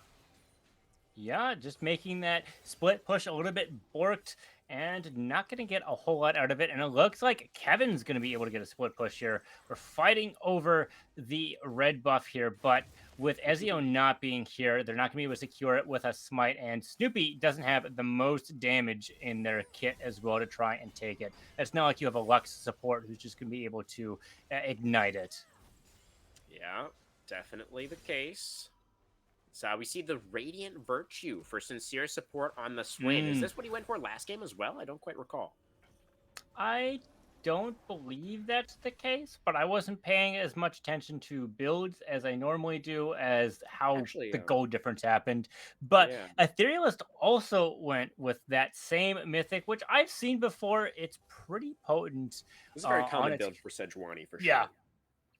And you just get a lot of utility out of it, and they're gonna have to answer with some more heal cut rather than what the one single item that Ace has. I'm guessing Chunk here might have to build some anti-heal here. Oh dear, Forge Diff is very much outnumbered right now in this top lane. He has his old friend, the Blast Cone. I don't know if it's going to be enough to save him this time around as the stun comes through from Pet Napper. And there is the bear. No Syndra in the area means Tibber is not likely to go do any betraying this time around. And it's going to be Kevin who picks up the last hit, number 1 on the board for Tarek. And that is a 24-minute Baron. And Fear by Night are not here.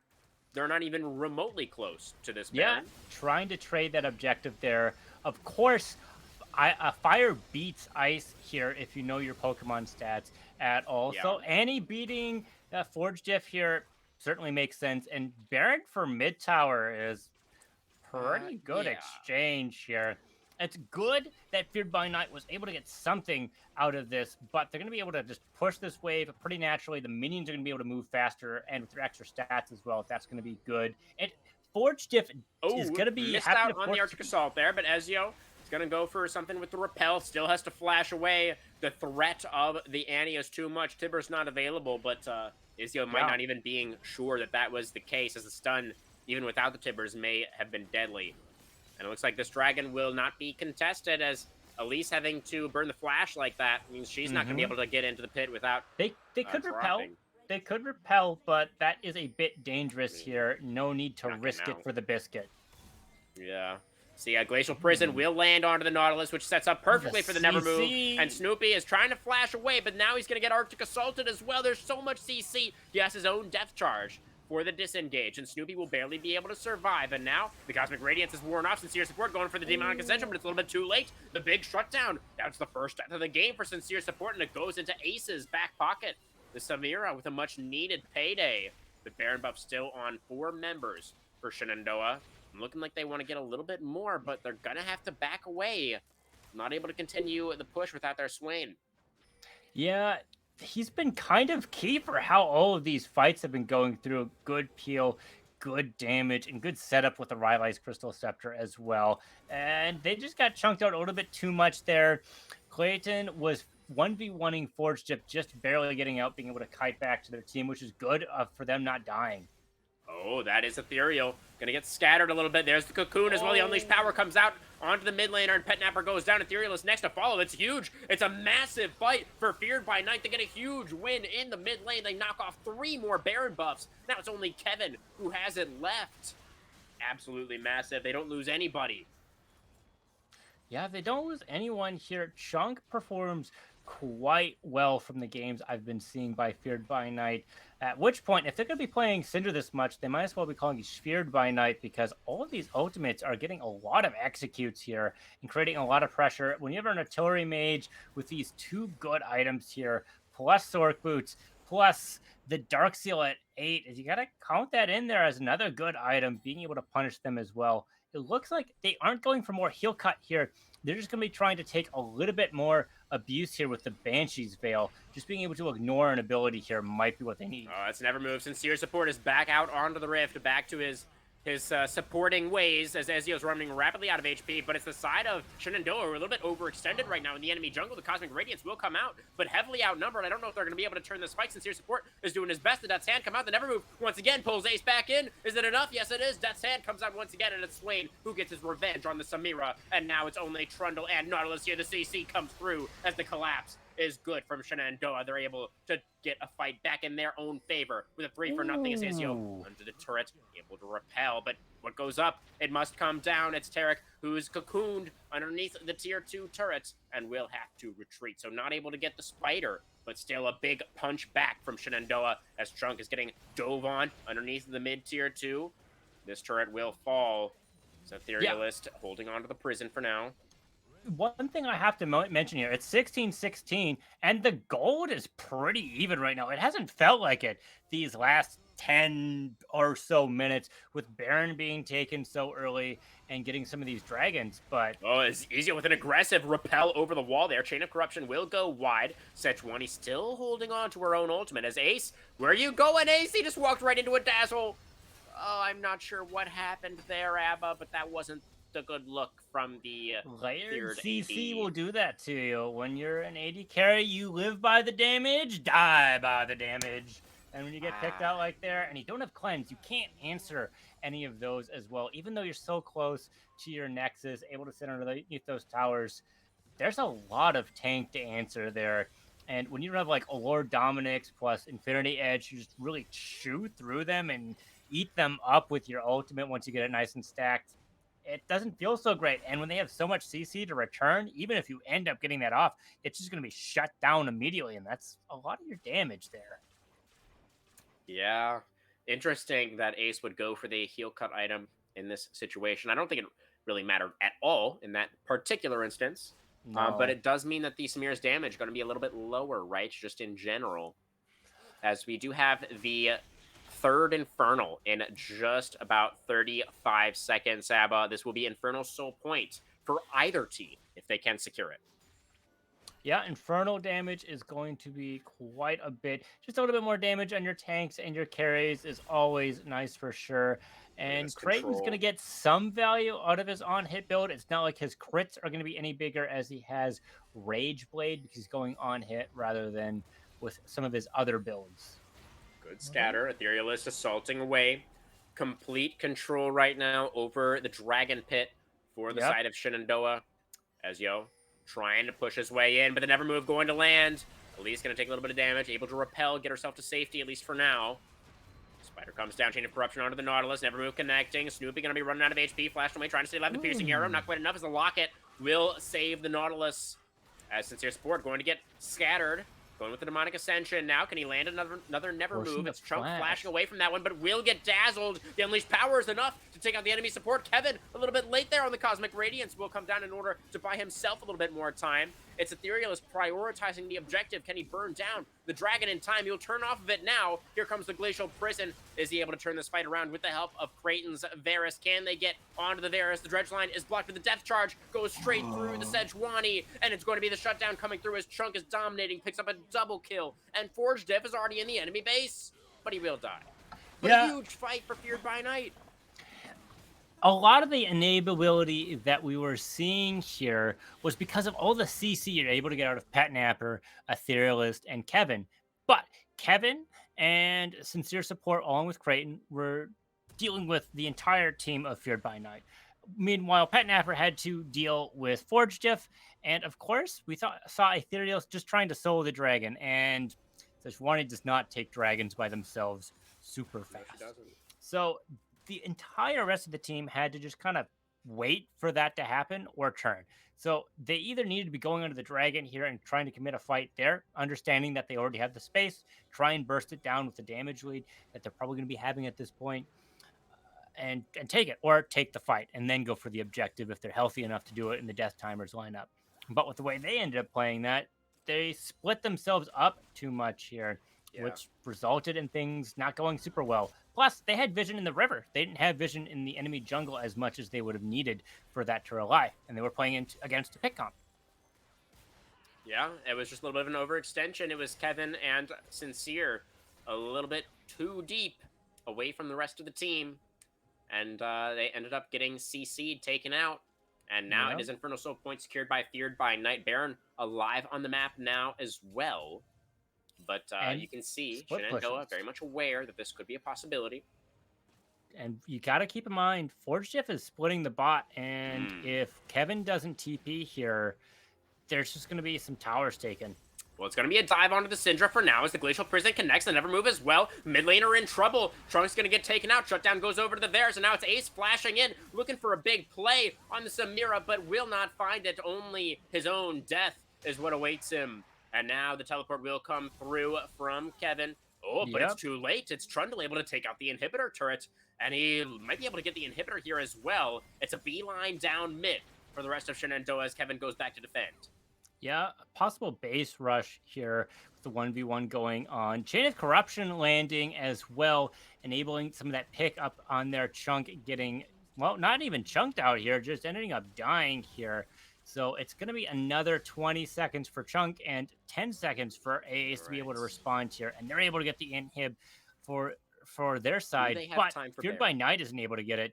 And with the way the waves are stacking up here in top and just going to be auto-pushing because of the inhibitor, they can possibly challenge for Baron here. One thing to keep in mind is they're behind in gold, and Baron shreds resistances, and Kevin's TP is down.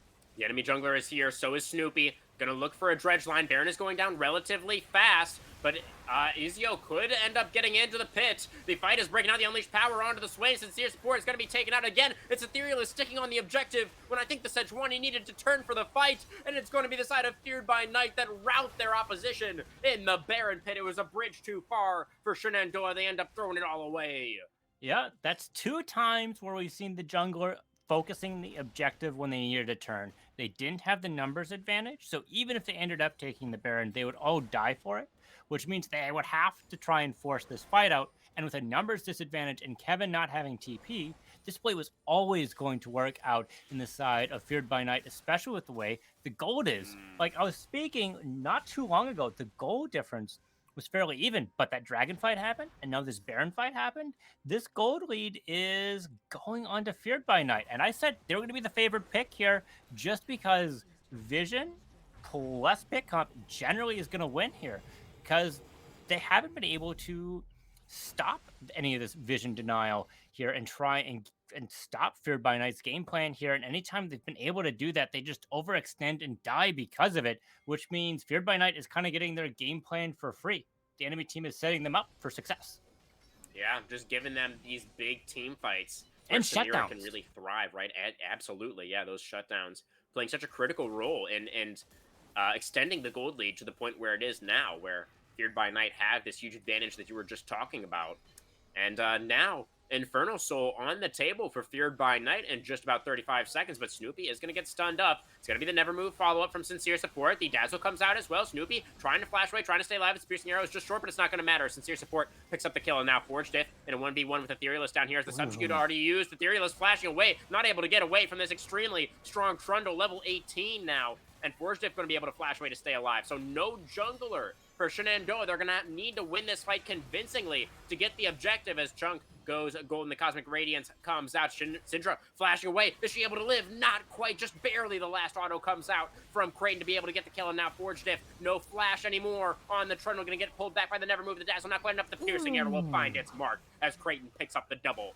And it's a 3-for-1 team fight in the bot side river as Shenandoah finds a win that they absolutely needed.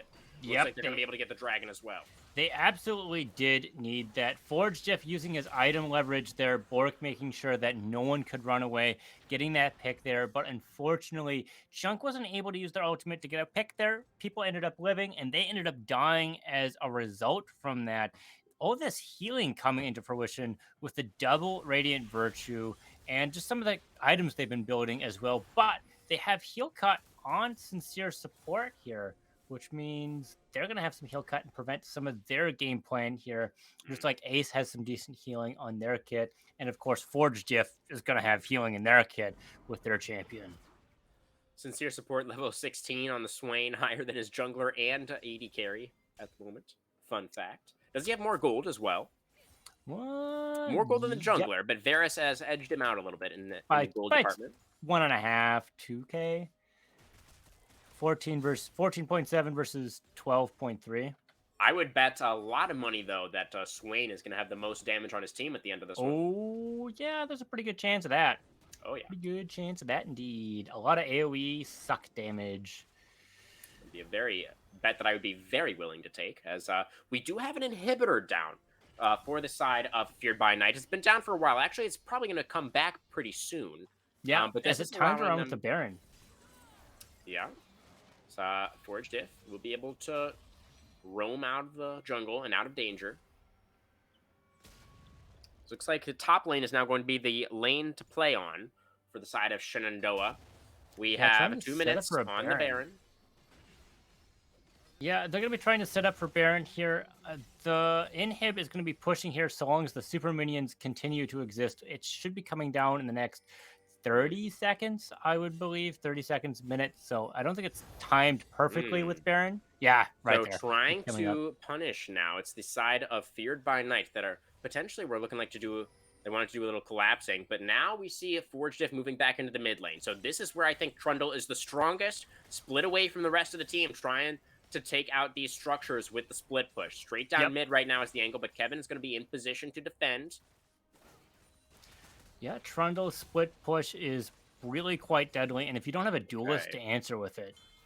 Got to be careful now. Trundle is coming back down to join up the rest of the team, but it's an immediate shutdown onto the jungler as a Pet Napper finds the CC. The Glacial Prison is going to get windwalled, but the Chain of Corruption will not, as Ace is going to get CC'd up. Going in, looking for the Inferno trigger. Can he find it? Can he find the big wombo? He's going to go into the GA, and I don't think Samira has any chance of making this one happen. There goes Pet Napper, going to pick up another one. It is Trundle in the base. It is a Forge Diff kind of recognizing that maybe he is, in fact, the only win condition left, trying to destroy some of these structures. It's going to be the mid inhibitor taken out once again by the side of Shenandoah, and Kevin still in position. Oh, but the mid inhibitor turret actually has gone down. The mid inhibitor now is going to drop as well to Forge Diff's Trundle, able to do so much work, just laying waste to the enemy base, and Kevin is powerless to stop him. Yeah, his build there certainly is going to be eating through these structures as you just kind of bite into these structures, deal a lot of damage, and you have decent auto attacks here with your on hit. And they're trying to punish Forge Diff now. The collapse of the entire team towards that bot lane to try and take out the troll, but they're not going to be able to do it. He just walks away. Dredgeline nicely sidestepped by Sincere. Scatter, not so much. This is a very delicate dance right now, Abba. Fighting could break out at any moment. Yeah, and Baron is on the line here, and with these empty inhibs being destroyed, Mm. that can close out some games. As you only have to get through 2 turrets. Feared by Night certainly can take them, and with it uncontested, they're just gonna have to push out these waves and wait it out. But the Oh, big issue is Dragon's coming up in 50 seconds, and this buff lasts longer oh, than that. So they might that's have tough. to just give things up because Forge Diff can split here, possibly take the game. They're not gonna have TP here, but Chunk will.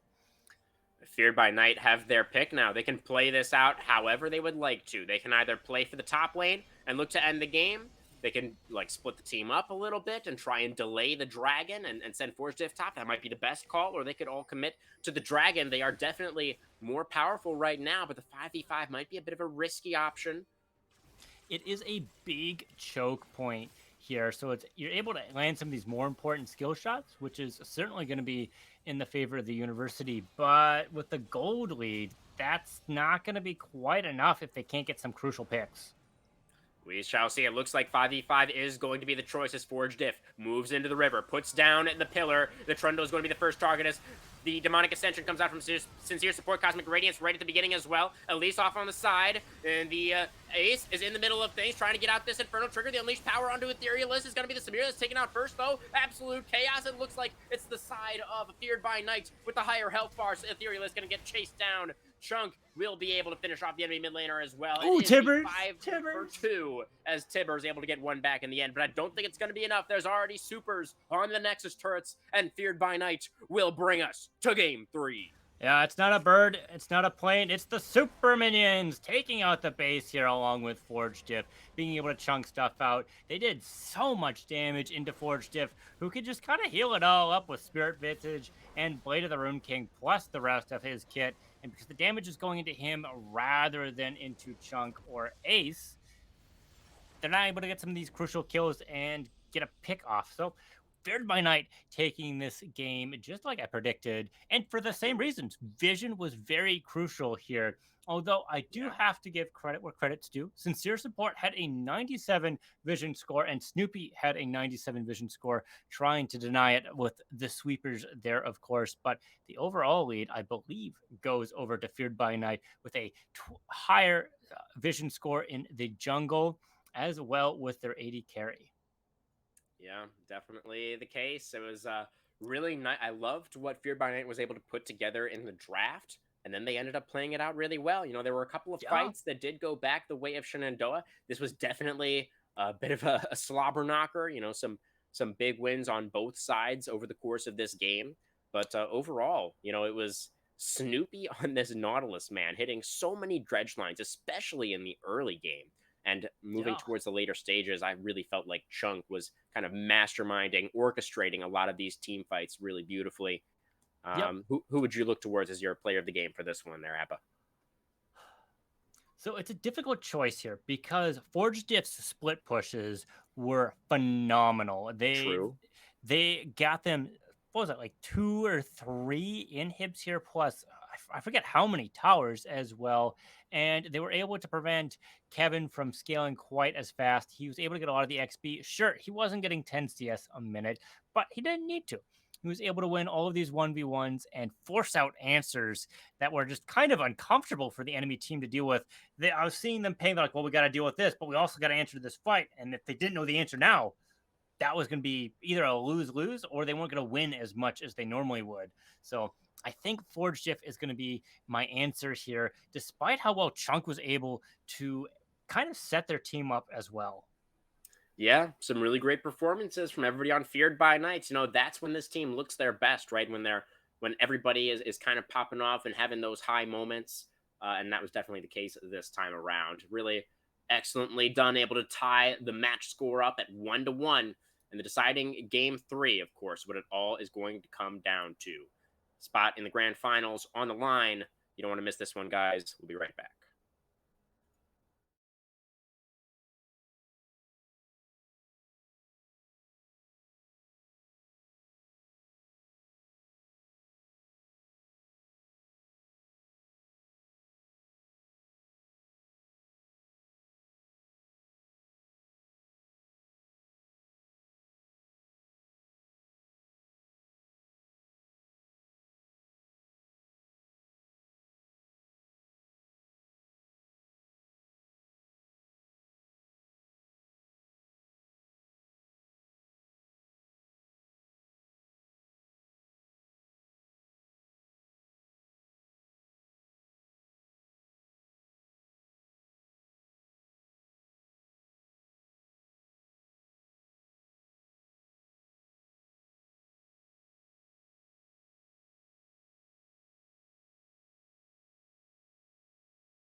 Hello, everyone. Welcome back to Style Esports as we prepare for our third and final draft of the night.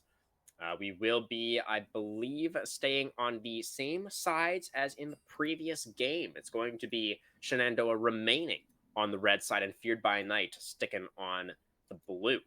Oh, anything you're looking out for in this draft, Abba? Well, I would predict a possible Trundle ban as he was just able to kind of split push the game out, which we saw both games, right? First with the Camille and then second with the True. Trundle. But more importantly, Blue Side has won both times as well. Yeah. So that could be part of the answer. But Shenandoah might be trying to pick a more traditional style here. We've seen the off meta or atypical drafts not quite working out as well with the Udyr mid or the Taric top. They've been Right. for very interesting games for sure. And the second game certainly lasted a lot longer than Yeah. the first, with how even that game was for a while. So I would predict probably stopping some of these common split pushers that they were seeing, but it might be more of the same. And okay, I should have seen the Swain coming. I'll be honest here. Just getting a lot of value out of there as well. And the Fiddlesticks, no sucking today. We gotta be able to go into this third game strong, answer these questions that the enemy are kind of asking them, like, hey, do you know how to answer a split push? Hey, do you know how to ward to stop some of these picks from happening? Or do you know if you have a good back timer right now for this objective so we can get this big lead here? Yeah, just Feared by Night trying to ban out everything that's been working so far tonight for Shenandoah. The Swain and the Camille both removed, as well as that Nocturne. It's been a mainstay on the ban list the entire evening. On the other side of things, I don't think Shenandoah have really changed up their bans too much over the course of the night. It's just the Fiddlesticks that's taken the place of the Pantheon ban that happened in Game 1. It's going to be the Udyr, priority picked, B1 for Feared by Night. This is something, of course, that we did see coming out in the mid lane in game number 1. Not too much success, so expecting Ezio to pilot the homeless man this time around. Yeah, we'll have to see if he's going to be going for the mid or the jungle. I would suspect the jungle, but I saw game one. That wasn't necessarily the case here. It looks like Shenandoah is going to try and stop some of these pick comps from happening with the Zaya pick. You're not going to be able to dive into her quite as neatly. Of course, she does have a weaker laning phase here, so perhaps we'll see something that pairs nicely with her to make sure her laning phase isn't quite as weak as the enemy hasn't picked a bot or support champion here. And the Karma is going to enable that, making sure she can Yeah. reposition for her feather pole, bully the enemy laner should they go with engage, or have a shorter range champion like Kaisa, and just make sure she's nice and thriving. Be able to get her gold, get her farm, because when she goes late, she goes super hard and outscales. Yeah, definitely the case. Zaya, very, very good scaling. And the Karma, nice prediction there. It's going to give him a little bit of lane priority as well, kind of shoring up some of those weaknesses of the Zaya pick. On the other side of things, going to be the Ashe locked in for Feared by Night. So, first appearance of the Frost Archer in tonight's match. Yeah, See what's going but to be paired up alongside it. not the first Freljord we've seen at all of this set Sure. as well. So we've had at Sejuani least still one every available. game too, right? With Sejuani, Trundle, and Yeah. Asher as well. So pretty popular region from what I've seen. And it looks like it's not going to be the typical Ashe support here. It's going to be a carry who's just going to be able to be a nice utility pick here as well. And speaking of utility, both teams are going to be trying to Mm. optimize for this with the Galio pick as well. Not a whole lot of AP. Of course, Thresh does have a little bit of magic damage with his E passive, but not the reason to take him here. It's going to be for his roaming potential and setup with his engage, just being able to taunt people. And of course, if you're able to get the snare off of Karma and then the pull from all of the auto attacks you're able to get with that CC on Zaya, that's going to land you a nice, juicy kill on some of these important targets and prevent people from walking up to you to try and get that to happen at all. Yeah. Thresh recently buffed, of course, but could be in a little bit of danger from the Zaya Karma lane for the reasons that you just outlined. We've We seen are the hooks land though. Oh yeah, yeah. That cooldown on the hook, especially at max rank, is just ridiculously low. You can Yep. actually chain hooks together now. You can death sentence into death sentence, which is a little bit nutty.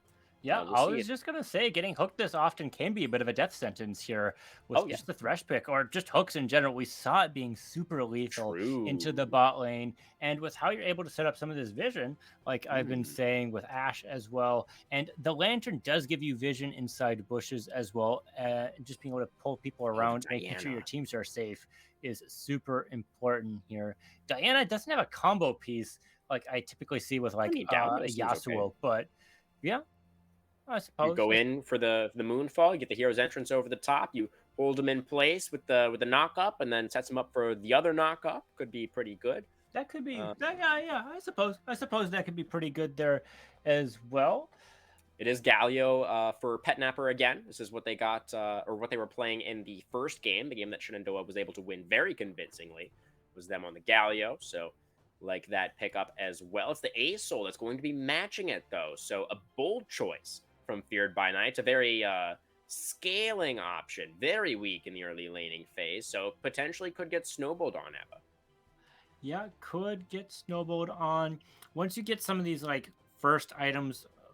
When you're a melee champion, I should say, you're able to get some of these power spikes sooner. As an AD carry, you really need three, but Jax can get away with just Boric or like Divine Sunder plus item to be able to trade this up. But if he doesn't get a super nice matchup, it's going to be difficult with him. And Cassante can duel Jax as well once you hit level 6 as well. So it Mm. could be a difficult matchup for him here. And that's a lot of peel we're seeing as well. A lot of the damage out of Shenandoah, though, is really reliant on this Xayah once you get to the mid and late game, especially if Diana goes with that like AP bruiser build. Mm. Is that the build you're hoping for on the Diana this time around? It's possible that they end up going for it with the Jack Show plus like Nashor's Tooth. Nashor's being a pretty good item on Diana. If they're able to burst a lot of these targets out, that's that's going to be quite helpful for them if Asol is dead or if Jax is dead. That's going to prevent a lot of these fights from brewing the way they are and just going to be able to answer their damage. But yeah, actually, I don't think I want them to go the AP Bruiser build because you already have a Galio and a Cassante. They don't need to. Yeah. Yeah, there's a lot of frontline already. There is a lot of frontline on the other team as well, though, so it could potentially be a little bit difficult for Diana to find the big wombos on priority targets, but certainly not Yeah. out of the question. Yeah, Ash is slow, plus the range and the peel from an Udyr, as well as Thresh with the Flay, could make things difficult for sure. It'll be interesting to see what build the Diana decides to go for this time around. But the top lane, I feel like, has been critical in deciding both of the previous games, right? In the first Yeah, game, it was, of course, the Camille into, what was he playing the Camille into again? Camille was being played into Shen. Let me take a look here. I'm pretty sure it was Shen that they were Oh, it was the going Shen. to. Yep. Yep. So that was very Camille favored, of course, as things ended up playing out. And the Trundle versus the Tarek, of course, in the previous game. And Trundle was instrumental in allowing Feared by Night to come out with the win in that one. So I think keeping our eyes on the top lane here, Ebba, could be the way to go. For sure. It hasn't been an island for sure. Several ganks have come up here. Mids roamed up here trying to get stuff to happen as well. And the gold difference there has been super important. We haven't seen like as many rift fights. It's usually been something happens and that bleeds into a rift herald. But that could change. That could change. Both teams could recognize how much of a win condition top side has been for these teams. Bot side has been a nice damage condition and really set stuff up as well. But it feels like they're more of like a secondary fail safe rather than the primary carries here. Yeah, definitely the case.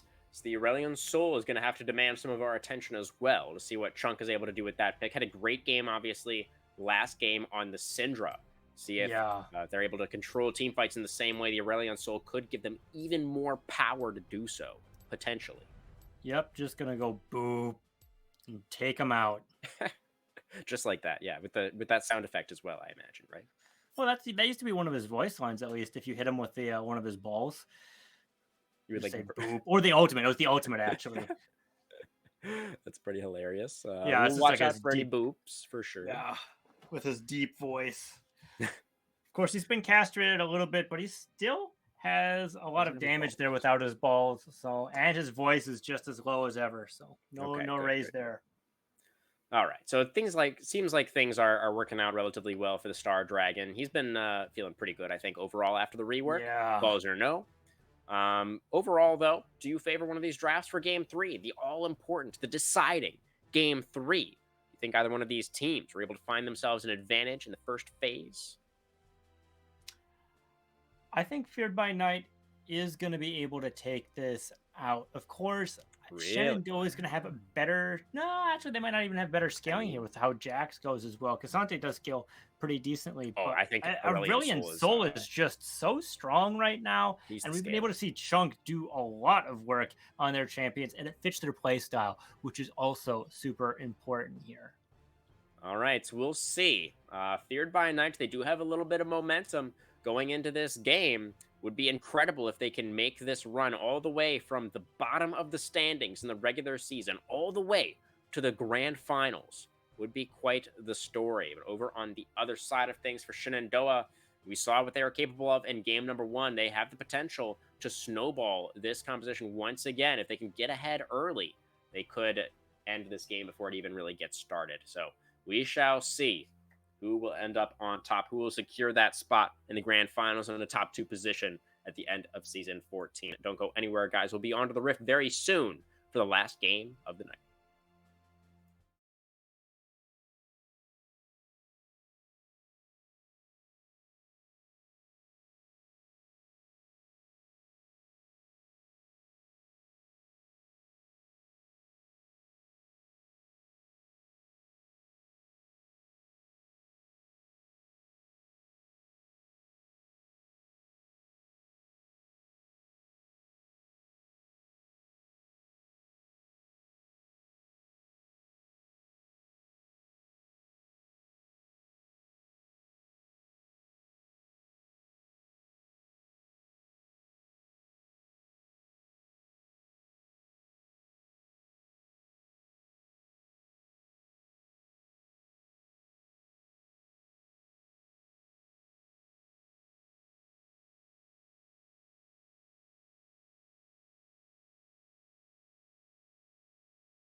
Jax giving, it's been a pleasure. Good luck. Very nice. Welcome back onto the Rift, everybody, for Game 3. We have some good sportsmanship coming out in the chat. Everybody wishing each other good luck, have fun. It has been a very enjoyable match tonight, I dare say, Abba. Yeah, it's been very enjoyable. Some very big plays coming out of both teams. Exciting team fights here. It looks like we're not going to be seeing any sort of invade. No Death Bush getting some advantages there. I did force out a ward out of Etherealist, trying to see if they're going to get invaded there as they protected. But that's not going to be happening here unless Ezio gets a cheeky one on the Raptors right about now. Not seeing a 5-point from the enemy. Yeah, it is going to be a little bit of deep vision acquired for the side of Feared by Night. I'm going to get just a smidgen of information for themselves. See if that ward does end up spotting out Etherealist on his Raptor camp. Pretty likely, in fact. It's going to be actually the Raptor start for Ezio, interestingly. I don't know if this is new tech on Udyr or something that I'm just not familiar with, but he's got decent AoE clear. I could imagine it working. And yeah, for sure. He's got decent peel. So, yeah, going Raptors down, he could do a quad clear into a gank for sure, but I feel that's unlikely, especially with how his Krugs are lining up here. Ooh, that counter strike really chunking him out here.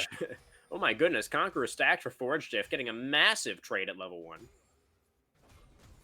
Yeah, Counter-Strike really puts in wonders. You're not able to get a lot of damage in return, as the name so implies. And the stun to go with it is a nice thing. It's a nice thing. Yeah, there's a certain copy pasta coming to mind right now that makes the rounds on occasion. Seems pretty appropriate here. But yeah, regardless, it's going to be Forge Diff, very comfortable. As Snoopy, that hook just going to go wide. I'm a little bit surprised, actually, Abba, that we didn't see just the Nautilus locked in once again for Snoopy, considering the superb Nautilus performance that we saw in that previous game. Went for a little bit of a different look this time around with the Thresh. Certainly still a hook champion, so some of the same skills will be transferable there. Engage coming out of Snoopy makes a lot of sense. That's what we see a lot out of their games, at least when I was scouting them, to be sure. And it's a death sentence, so going with Thresh here makes a lot of sense. And you get a little bit more utility with it as well. You don't get quite as much follow-up out of Ashe. Of course, you have Enchanted Crystal Arrow and whatnot, but your damage potential isn't as high as, like, per se, a Samara or something. Sure. Yeah, so a little bit indexing away from the all-in, something a little bit more versatile in the Thresh. Makes sense. I like it. But Etherealist, this is the tried and true for the side of Shenandoah. Looking for the kill on Forge Diff. They're not going to get it, but they will get the flash. The hook they're missing as well. Just trying to force some sums out. Make sure that Kevin gets the gold that they need in order to split. Ooh. Oh, Forge Diff going to find Etherealist now. Has his jungler, Ezio, looking for a little bit of revenge. Going to get the stun, and the first blood, I imagine, will come through. It goes on to Forge Diff's Jax. And that's a great start for Feared by Night. They end up turning things around in the top jungle 2v2. Yeah, the lane prio meant that Forge Diff was going to be able to roam there and start at 2v2, and Kevin was going to be a little bit behind, having to maybe pick up some of that gold there. They might have just been able to forgo the wave, try and make that fight more even, and try and win from it there. But they would be losing some XP and gold there, so it's a difficult choice. Yeah. Oh, that's another Counter-Strike. Is that a solo kill? Oh, nope, no solo bull quite yet coming out of Forge Diff. Imagine if he had a real weapon, the amount of damage. Imagine if he had more levels. He's only level 4 still, but he stuck around a little bit too long. He's going to get the stun. No way he makes that. Oh my god, Abba. Warthog does a lot.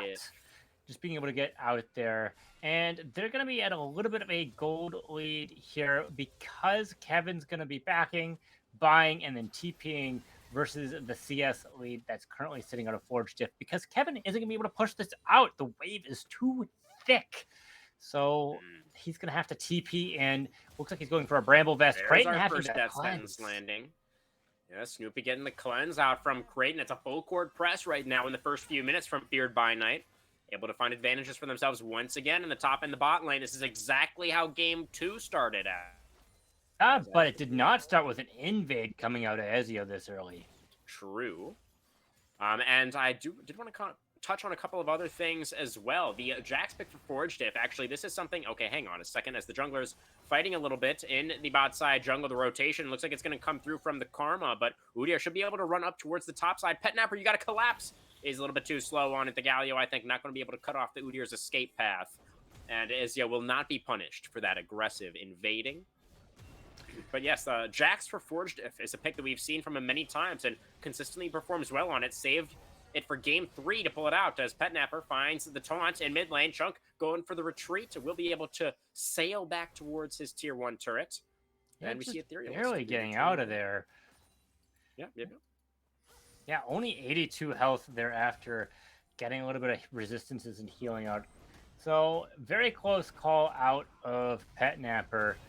If they're able to get some of these more chunks out, they're going to be preventing Chunk from being able to farm quite as much, which you need to get those stacks in order to unlock your full champion's potential.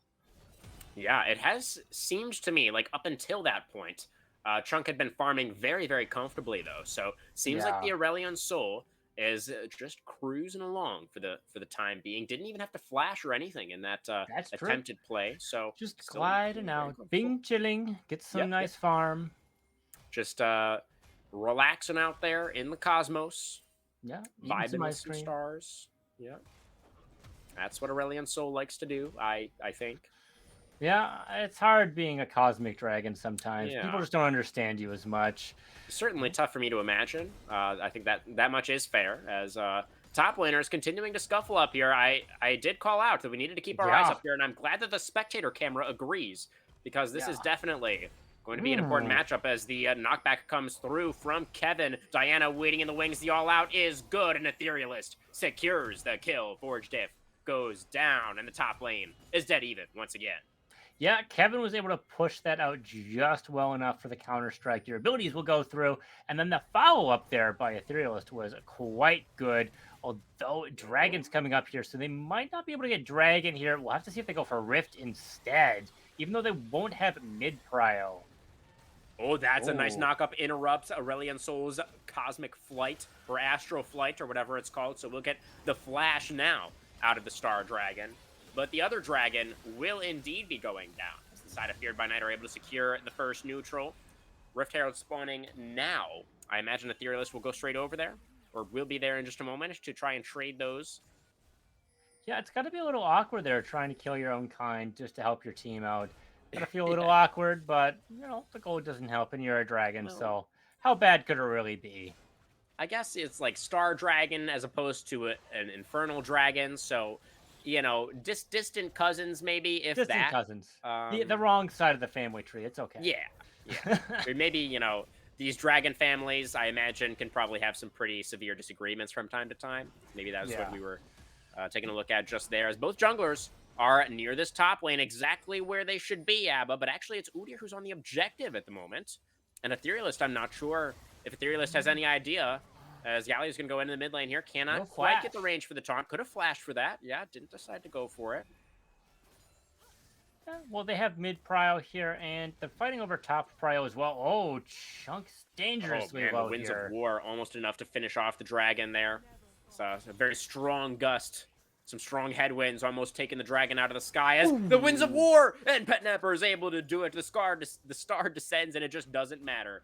It's going to be Aurelion Soul who's dropping out of the sky. While that skirmishes was happening, Ezio was able to get the Rift Herald as well. Fighting over the mid lane and fighting over the top lane means they're going to be sitting at 2 objectives. The gold is dead even though because of this extra kill that we're seeing. Forge Diff going to land the counter strike. Has to be careful though. Etherealist is just waiting for the Jax to step away from the turret. Looking for another angle in this top lane. Etherealist, though, is down quite a bit of farm here. And remember, Etherealist and Kevin, what they were able to accomplish in Game 1 was thanks to securing the Rift Herald. Not going to have that available this time around. And Forge Diff very, very comfy underneath his turret right now as Kevin is just dead. Very greedy there, trying to go for the plate and is justly punished by the Grandmaster. Yeah, low on mana there, but not that low. Tower diving at Jax isn't necessarily the greatest idea. Of course, they were down low on mana, so not a terrible idea, but we saw how that turned out. Kevin wasn't going for the dive. He just wanted the plate, but it was still a bridge too far. As it will get taken out, we'll give Jax his second kill of the game. And getting Jax snowballed is not a recipe for success if you were on Yeah, Shenandoah. dangerously close to Divine Sunderer here. Already at a Sheen. Yeah. Oh, we have the hammer and the gem He's there. about 400 gold away right now. Yeah, Kindle gem. And gonna be able to play a little bit safer here with the control ward. Yeah, Jax is very, very much sitting pretty up there towards the top side of things. In a couple minutes on the next dragon here, Abba. This is going to be pretty important as Ace is forced to flash. That's a big cooldown. Very important indeed. And we're seeing our first mythic here coming out of the University of Shenandoah here. Yeah, with the Gale Force, you're able to reposition to get these feather poles to be a little bit more optimal and get some more damage, which is super important on the champion. Definitely the case. A big playmaking tool available now for the Xayah. As Ace is going to get tethered a little bit. Has a lantern, so should be fine. But look at it where Etherealist. He's actually getting ready for a dive down here, and Galio moving down as well. This is going to be a big play in the bot lane for Shenandoah, looking to set up for this next dragon. See if they're able to execute on this. It's a decently sized wave. Nothing too huge, but see if they're going to be able to do it. Etherealist with the Moonfall just going to go straight in for it. Here comes the hero's entrance over the top, and Ace is immediately deleted. And that's going to be the double kill going over as Etherealist. No stopwatch. Will go down to the turret thanks to the box from Snoopy slowing down the jungler, not allowing him to get out of turret range. Yeah, you got to think outside of the box. Otherwise, a turret's going to be wailing on you, and you're going to be dying for it. Of course, they're going to be able to get some gold here. But one of the things you have to notice here is 4 characters were here, 3 with the death, and that's getting split amongst all 3 of them. It's not going strictly under the carry, other than just the kills. And getting all that gold onto one person is very important to funnel a snowball. And the Star Dragon did make his way down there to defend the turret and stop it from going down. Meanwhile, we have Ezio dropping the Herald in mid lane, and the top laner is going for a 1v1 as the all-out comes through from Kevin, looking for the kill, but forced to flash away immediately. The leap strike is good. One more auto attack is Forged If, who will get the kill. Oh, I thought he was going to live for a second there, but it's the minion, I think, that finishes him off. Minions are winions. You're going to take some damage from them. And Divine Surrender wasn't quite enough. They're both getting dangerously low. That was such a close fight. Yeah, and Forged If's TP might be coming up with their death timer, but Kevin certainly will, so they're going to be able to catch this wave. They're not going to be able to get it under in time, though, would be my guess, because of their ability to push waves, so Forged If can catch this. That's going to be a death sentence over the wall. Not going to mean too much, though. It's the star descending just a little bit overdue. Ezio moving forward now menacingly, but Udyr getting chunked out pretty quick. It's a Etherealist with a huge Moonfall onto 3. There go the health bars. Ace now goes in trying to run, but knows there's no way out. And it's going to be a 3-for-0 plus the objective. Shenandoah pulling ahead. 1 dragon to 1 here, super important, and because of the execution of that, we saw the playmaking tool, Gale Force, really enabling that, and the CC layering helped as well, getting that feather pole, just like we're going to see on Chunk. Oh dear, that's a dragon in danger as the taunt not quite going to land. The Astral Flight will get Chunk to safety, so just enough movement speed there on the Star Dragon to scoot his way out of there. And we were able to get a tower on the bot side for the first tower. Oh, that's going to be a taunt. That's going to be a flash away from Petnapper. Picks up the turret aggro, takes a couple of shots, but Udyr going forward a little bit far ahead of the team. Death sentence will be dodged away from by Etherealist, and we will disengage. Yeah, we're going to be able to see Xayah possibly sit in the mid lane here because they're going to be able to farm out a bit more and deal with some of that tower damage. Ooh. Here comes the sincere support looking for the flash tether, and Etherealist locks it down. There goes Chunk, overstaying a little bit with such a low health bar, and it's going to be Snoopy now left out to dry as well as the Thresh gets picked up by Kevin. Another couple of kills. Shenandoah now. Look like they're really capitalizing on some mispositioning.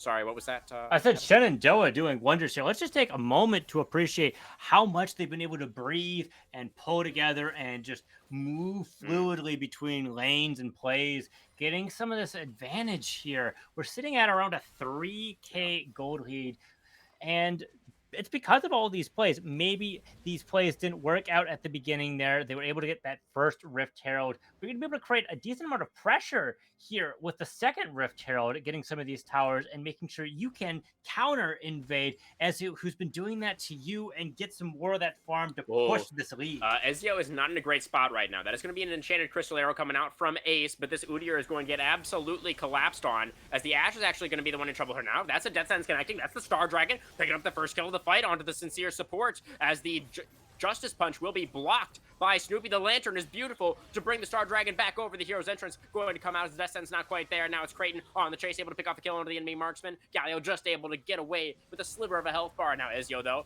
is going to be able to CC immune himself. Charge forward, gets the big shot down onto the mid laner. Gale Force away. Creighton, oh, the Featherstorm, the flash over the wall stays alive just for a moment as the Demonic Embrace will take out the rest of that health bar. Now Etherealist and Kevin, what can they do? All they can do is die. It's a double kill for Forge Diff on the Jax. 5 and 2 now from the top lane, and it's FBN that win the fight.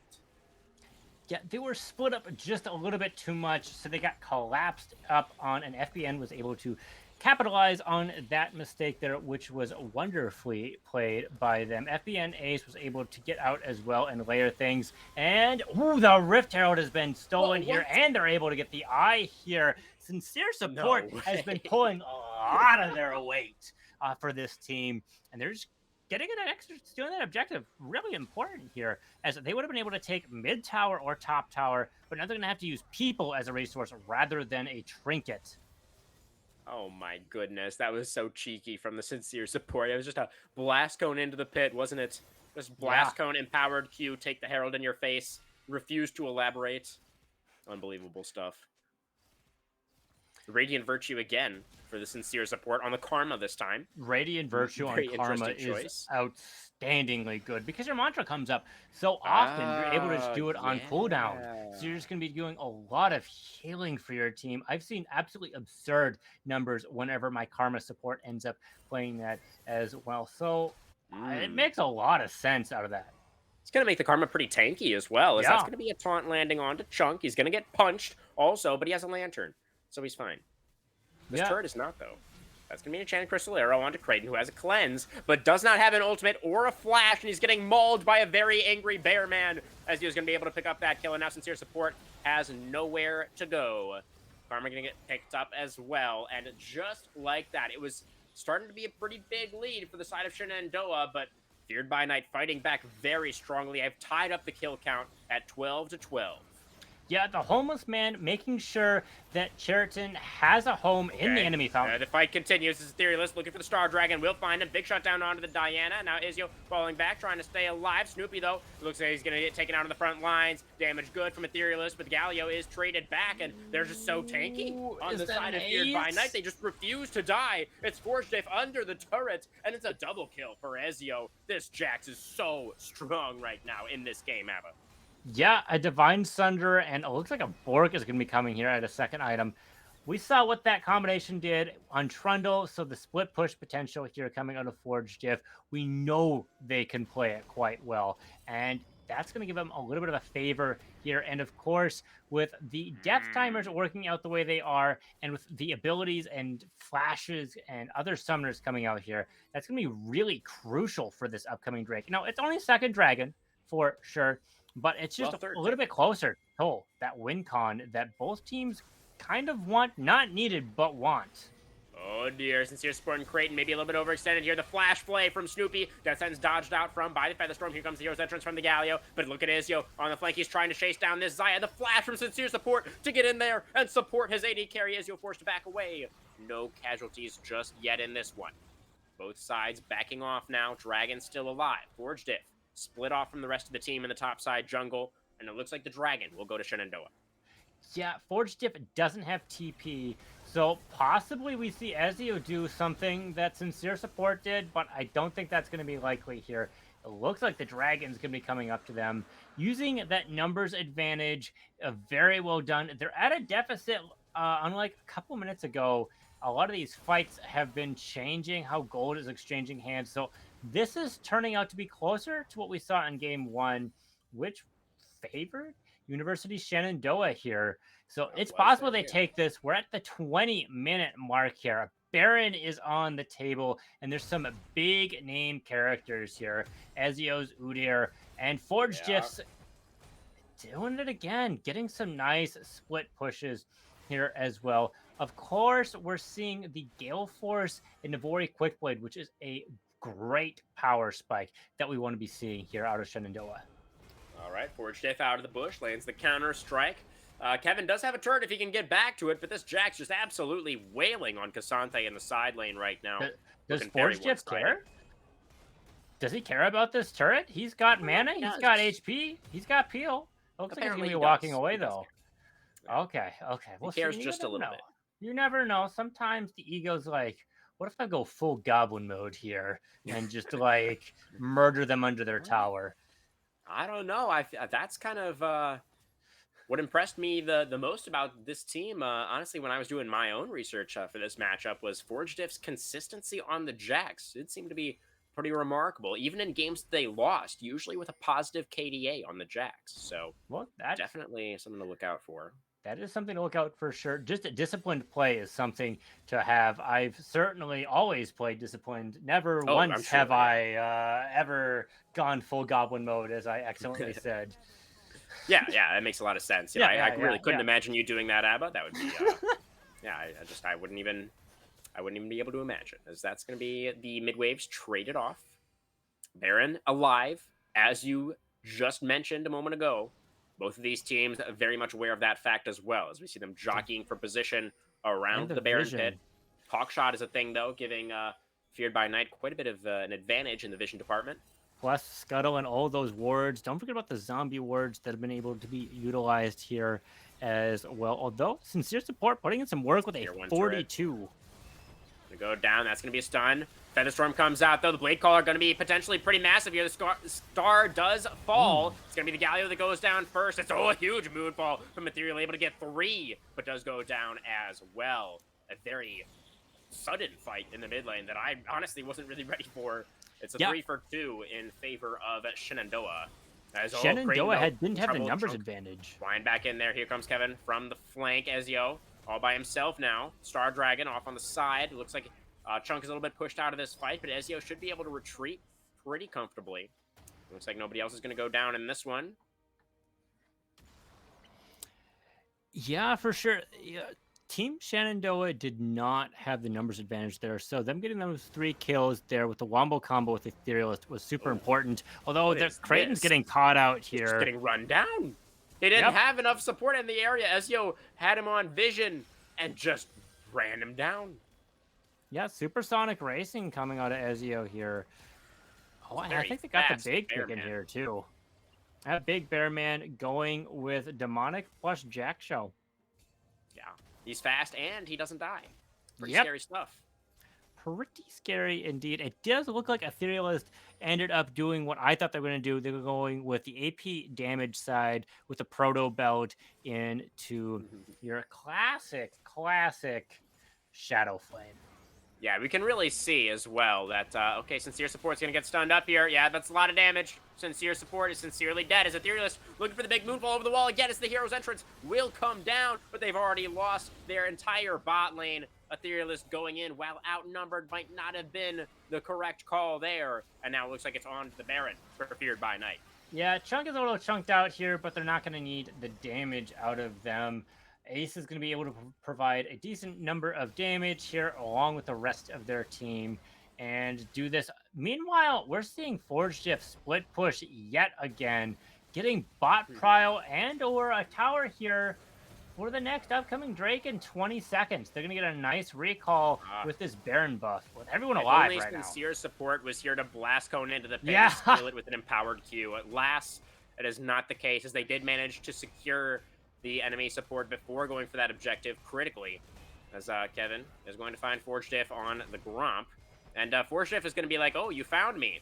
Or did I find you? As now it's Sincere Support here trying to turn things around, but is not going to be in time as Forge Diff finds himself the solo kill off on the side. And now it's going to be Chunk moving into support. It's going to be Jax taken out. Now Creighton on the chase, but Chunk will glide away very gracefully. Yeah, Forge Diff had a 2-level lead there, getting them a Okay, nice lead. here's the Udyr once again. He's going to get put on a leash. He's going to get tethered up a little bit. The Blade Collar, when does it come out? The Feather is still on the ground for now. Creighton getting CC'd a little bit. Now's the Feather Storm. The Star falls and gets out a lot of damage onto these Shenandoah members. Dragon is alive. Yeah, but a And lot of Baron important Buff. ultimates are down here, meaning they can dive in because we no longer have the Feather Storm to peel stuff off and disincentivize Oh, this death dive. sentence. Over the wall. Teleport coming in from Kevin. Making his way into the river on the Cassante. It's all 5 members now. As we see Force Dip teleporting in as well. Another death sentence on to Sincere Support. Taking a lot of damage now on this Karma. Here comes the Udyr. Ezio moving in. It's going to be a lot of CC onto Kevin to start things off. Frontline pretty good, but here comes Jack straight onto the Zaya and takes out Creighton right at the start. And now the fight is disintegrating. It's falling apart. The walls close in around Shenandoah as they weren't able to protect their AD carry. Sincere Support going to get chased down as a triple kill is secured by Forge Diff. And Ace with the arrows, with the slows, not going to chase Kevin underneath the turrets. Cassante just a bit too tanky. But now, with that fight still with the Baron buff as well, Feared by Night seem like they're in control of this third game. Well, that and the 6K gold lead. That'll also Oh, give yeah. you pretty good control over the game, especially when you're able to push these waves faster because of Baron buff, do a little bit more damage, siege, take the enemy jungle so they're not going to be able to get that XP and gold, starve them out, make sure they don't have any breathing room here, and are going to be able to just take objectives.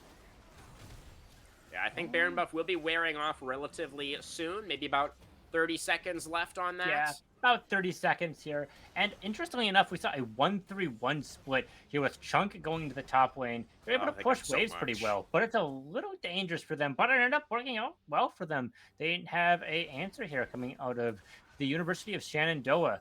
So they were able to get some nice gold here.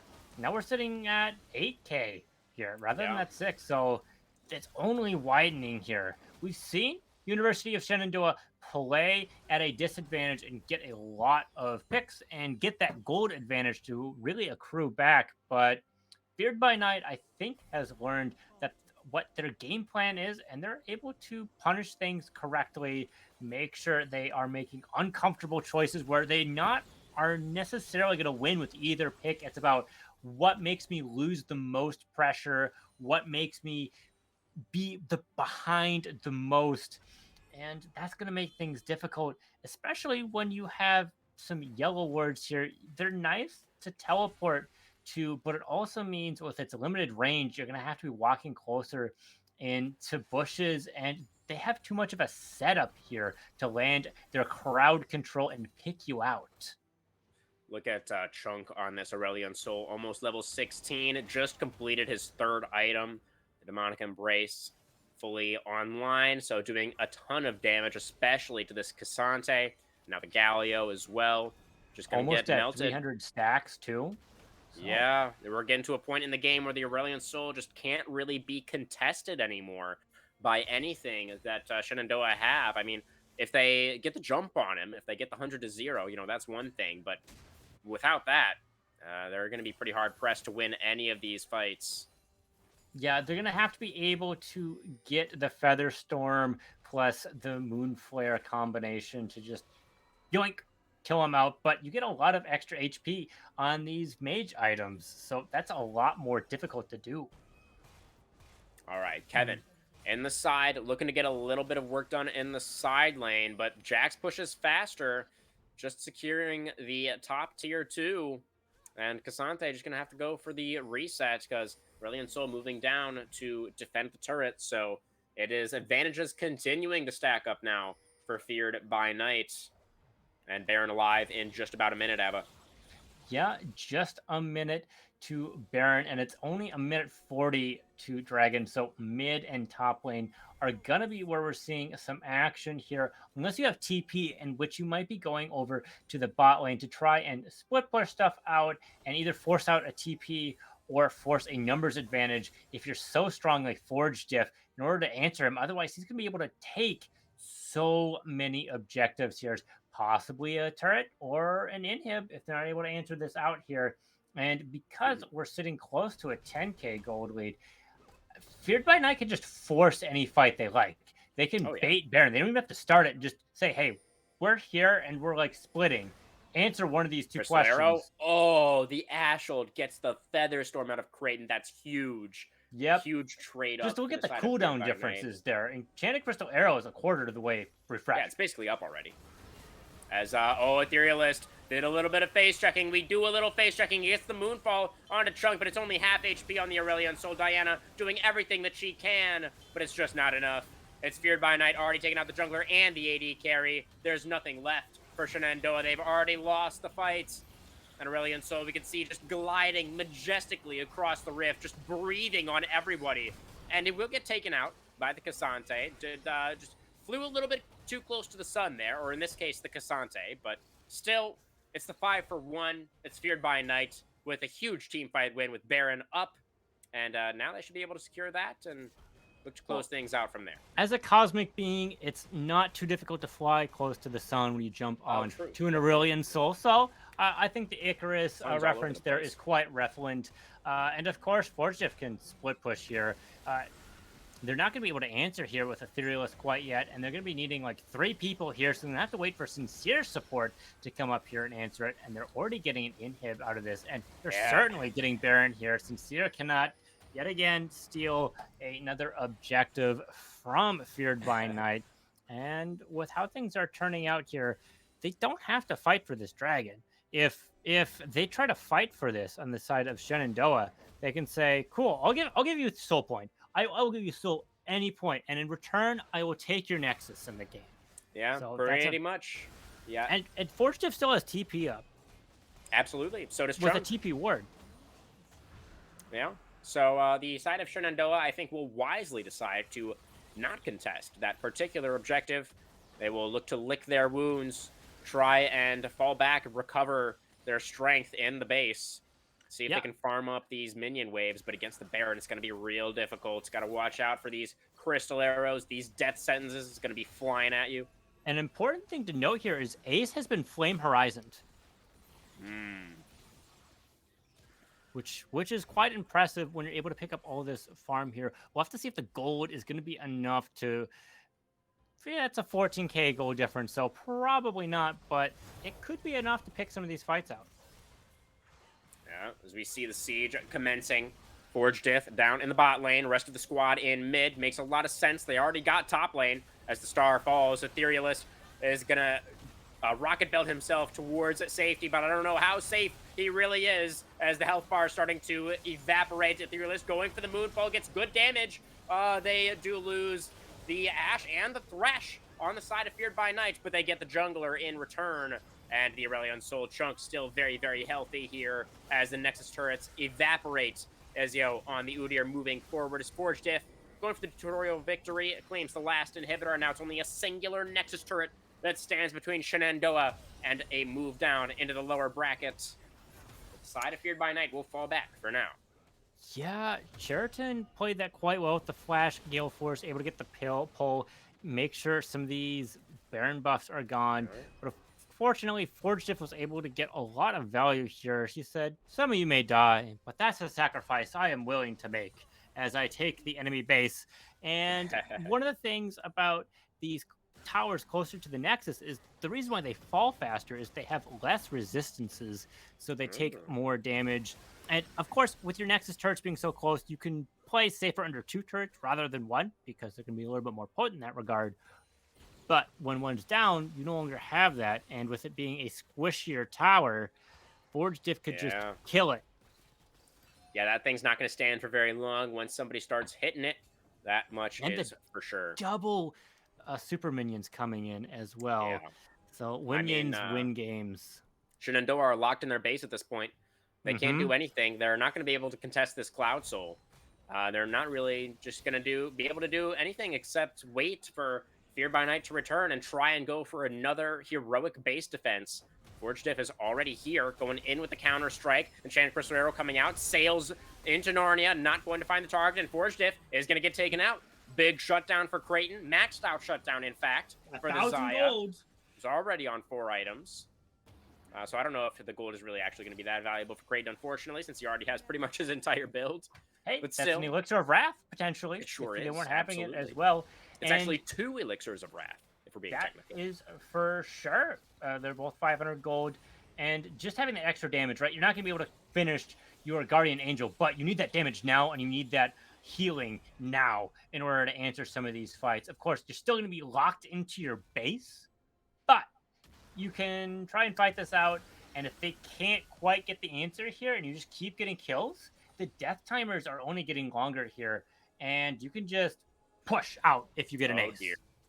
ace. Etherealist, this is not allowed. Etherealist, this is illegal. Etherealist! He's gone.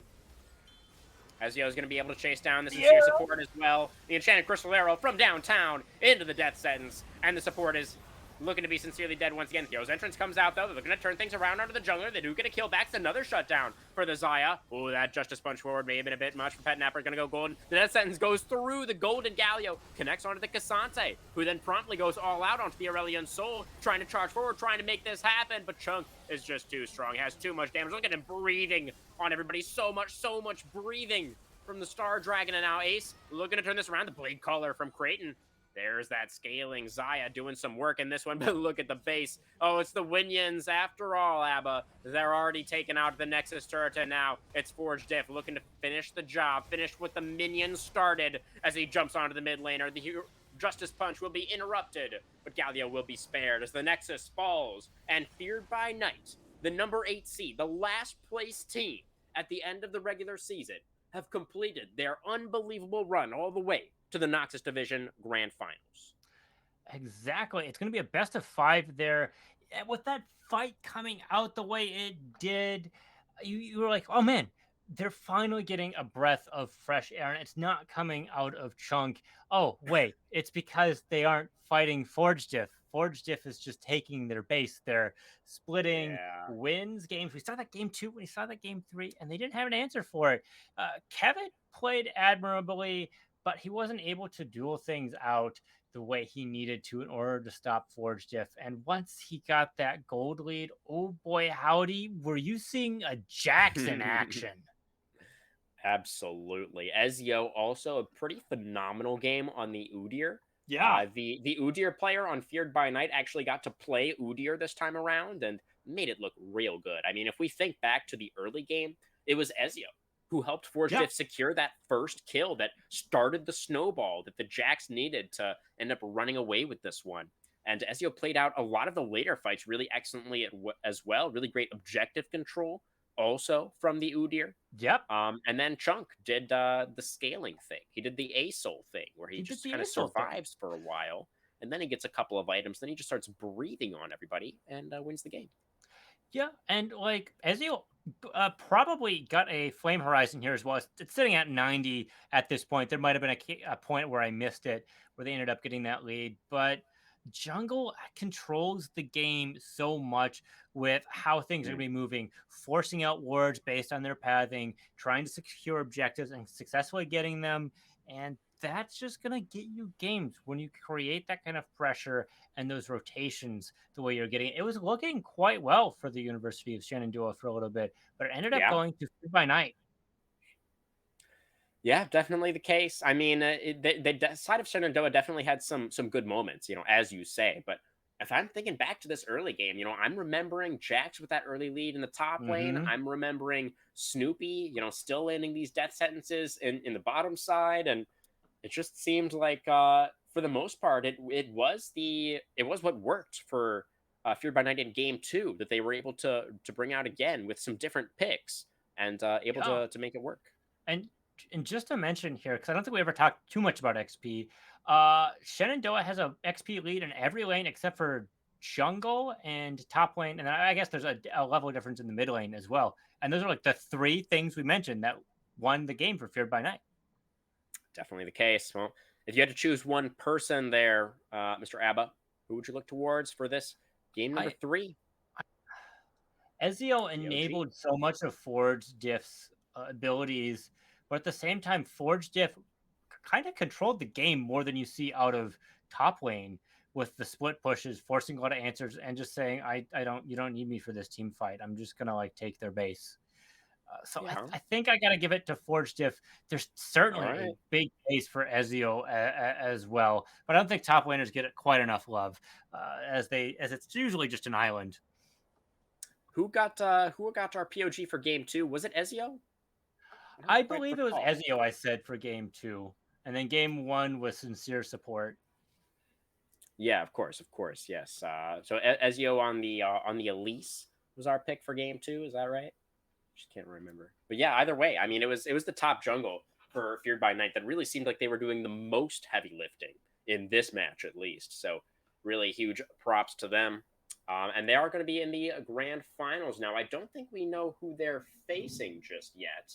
Let I me pull up the don't bracket believe really I can quick. take a quick look here. Yeah, this is going to be determined in the next matchup of Good Luck versus Vino's Goons is going to be playing into Uh, their semifinals, and then that semifinals round in the knockout stage will be determined into the finals round here. So there's a little right. bit more until that's going to be closing out. But Feared by Night is looking pretty favored in how these games are going. Of course, they dropped game one, but they were able to play so consistently game two and game three that they could take it. Just a note though, it's easier to slip up in a best of five as this game does take its toll once it goes longer. We have to play things quite well. And if your enemy's able to capitalize on these mistakes like we Sure. saw, that might be enough. But they're certainly a good contestant to be getting here. They definitely deserved these wins. We shall see. Yeah, Feared by Night, definitely a really, really impressive run through the bracket thus far. Waiting now in those grand finals for either No Good Luck, Vino's Goons, or Shenandoah. Could be coming back up for the rematch. You know, Shenandoah, highest seed remaining in this division. They did defeat Vino's Goons already earlier on in the tournament, so definitely a good chance. And this match was very close as well, right? So definitely a good chance that we could be seeing a rematch for the finals for the first place prize money. But that's going to pretty much do it for tonight, Abba. Do you have any closing thoughts on this matchup or on the Noxus division overall? Style Esports Season 14 playoffs? Yeah, Any all of thoughts? these games I've been watching, games have just been snowballing out, and I'm really attributing this to Alta Vision. I know I've said it many times throughout the stream, but I just want to stress it out there.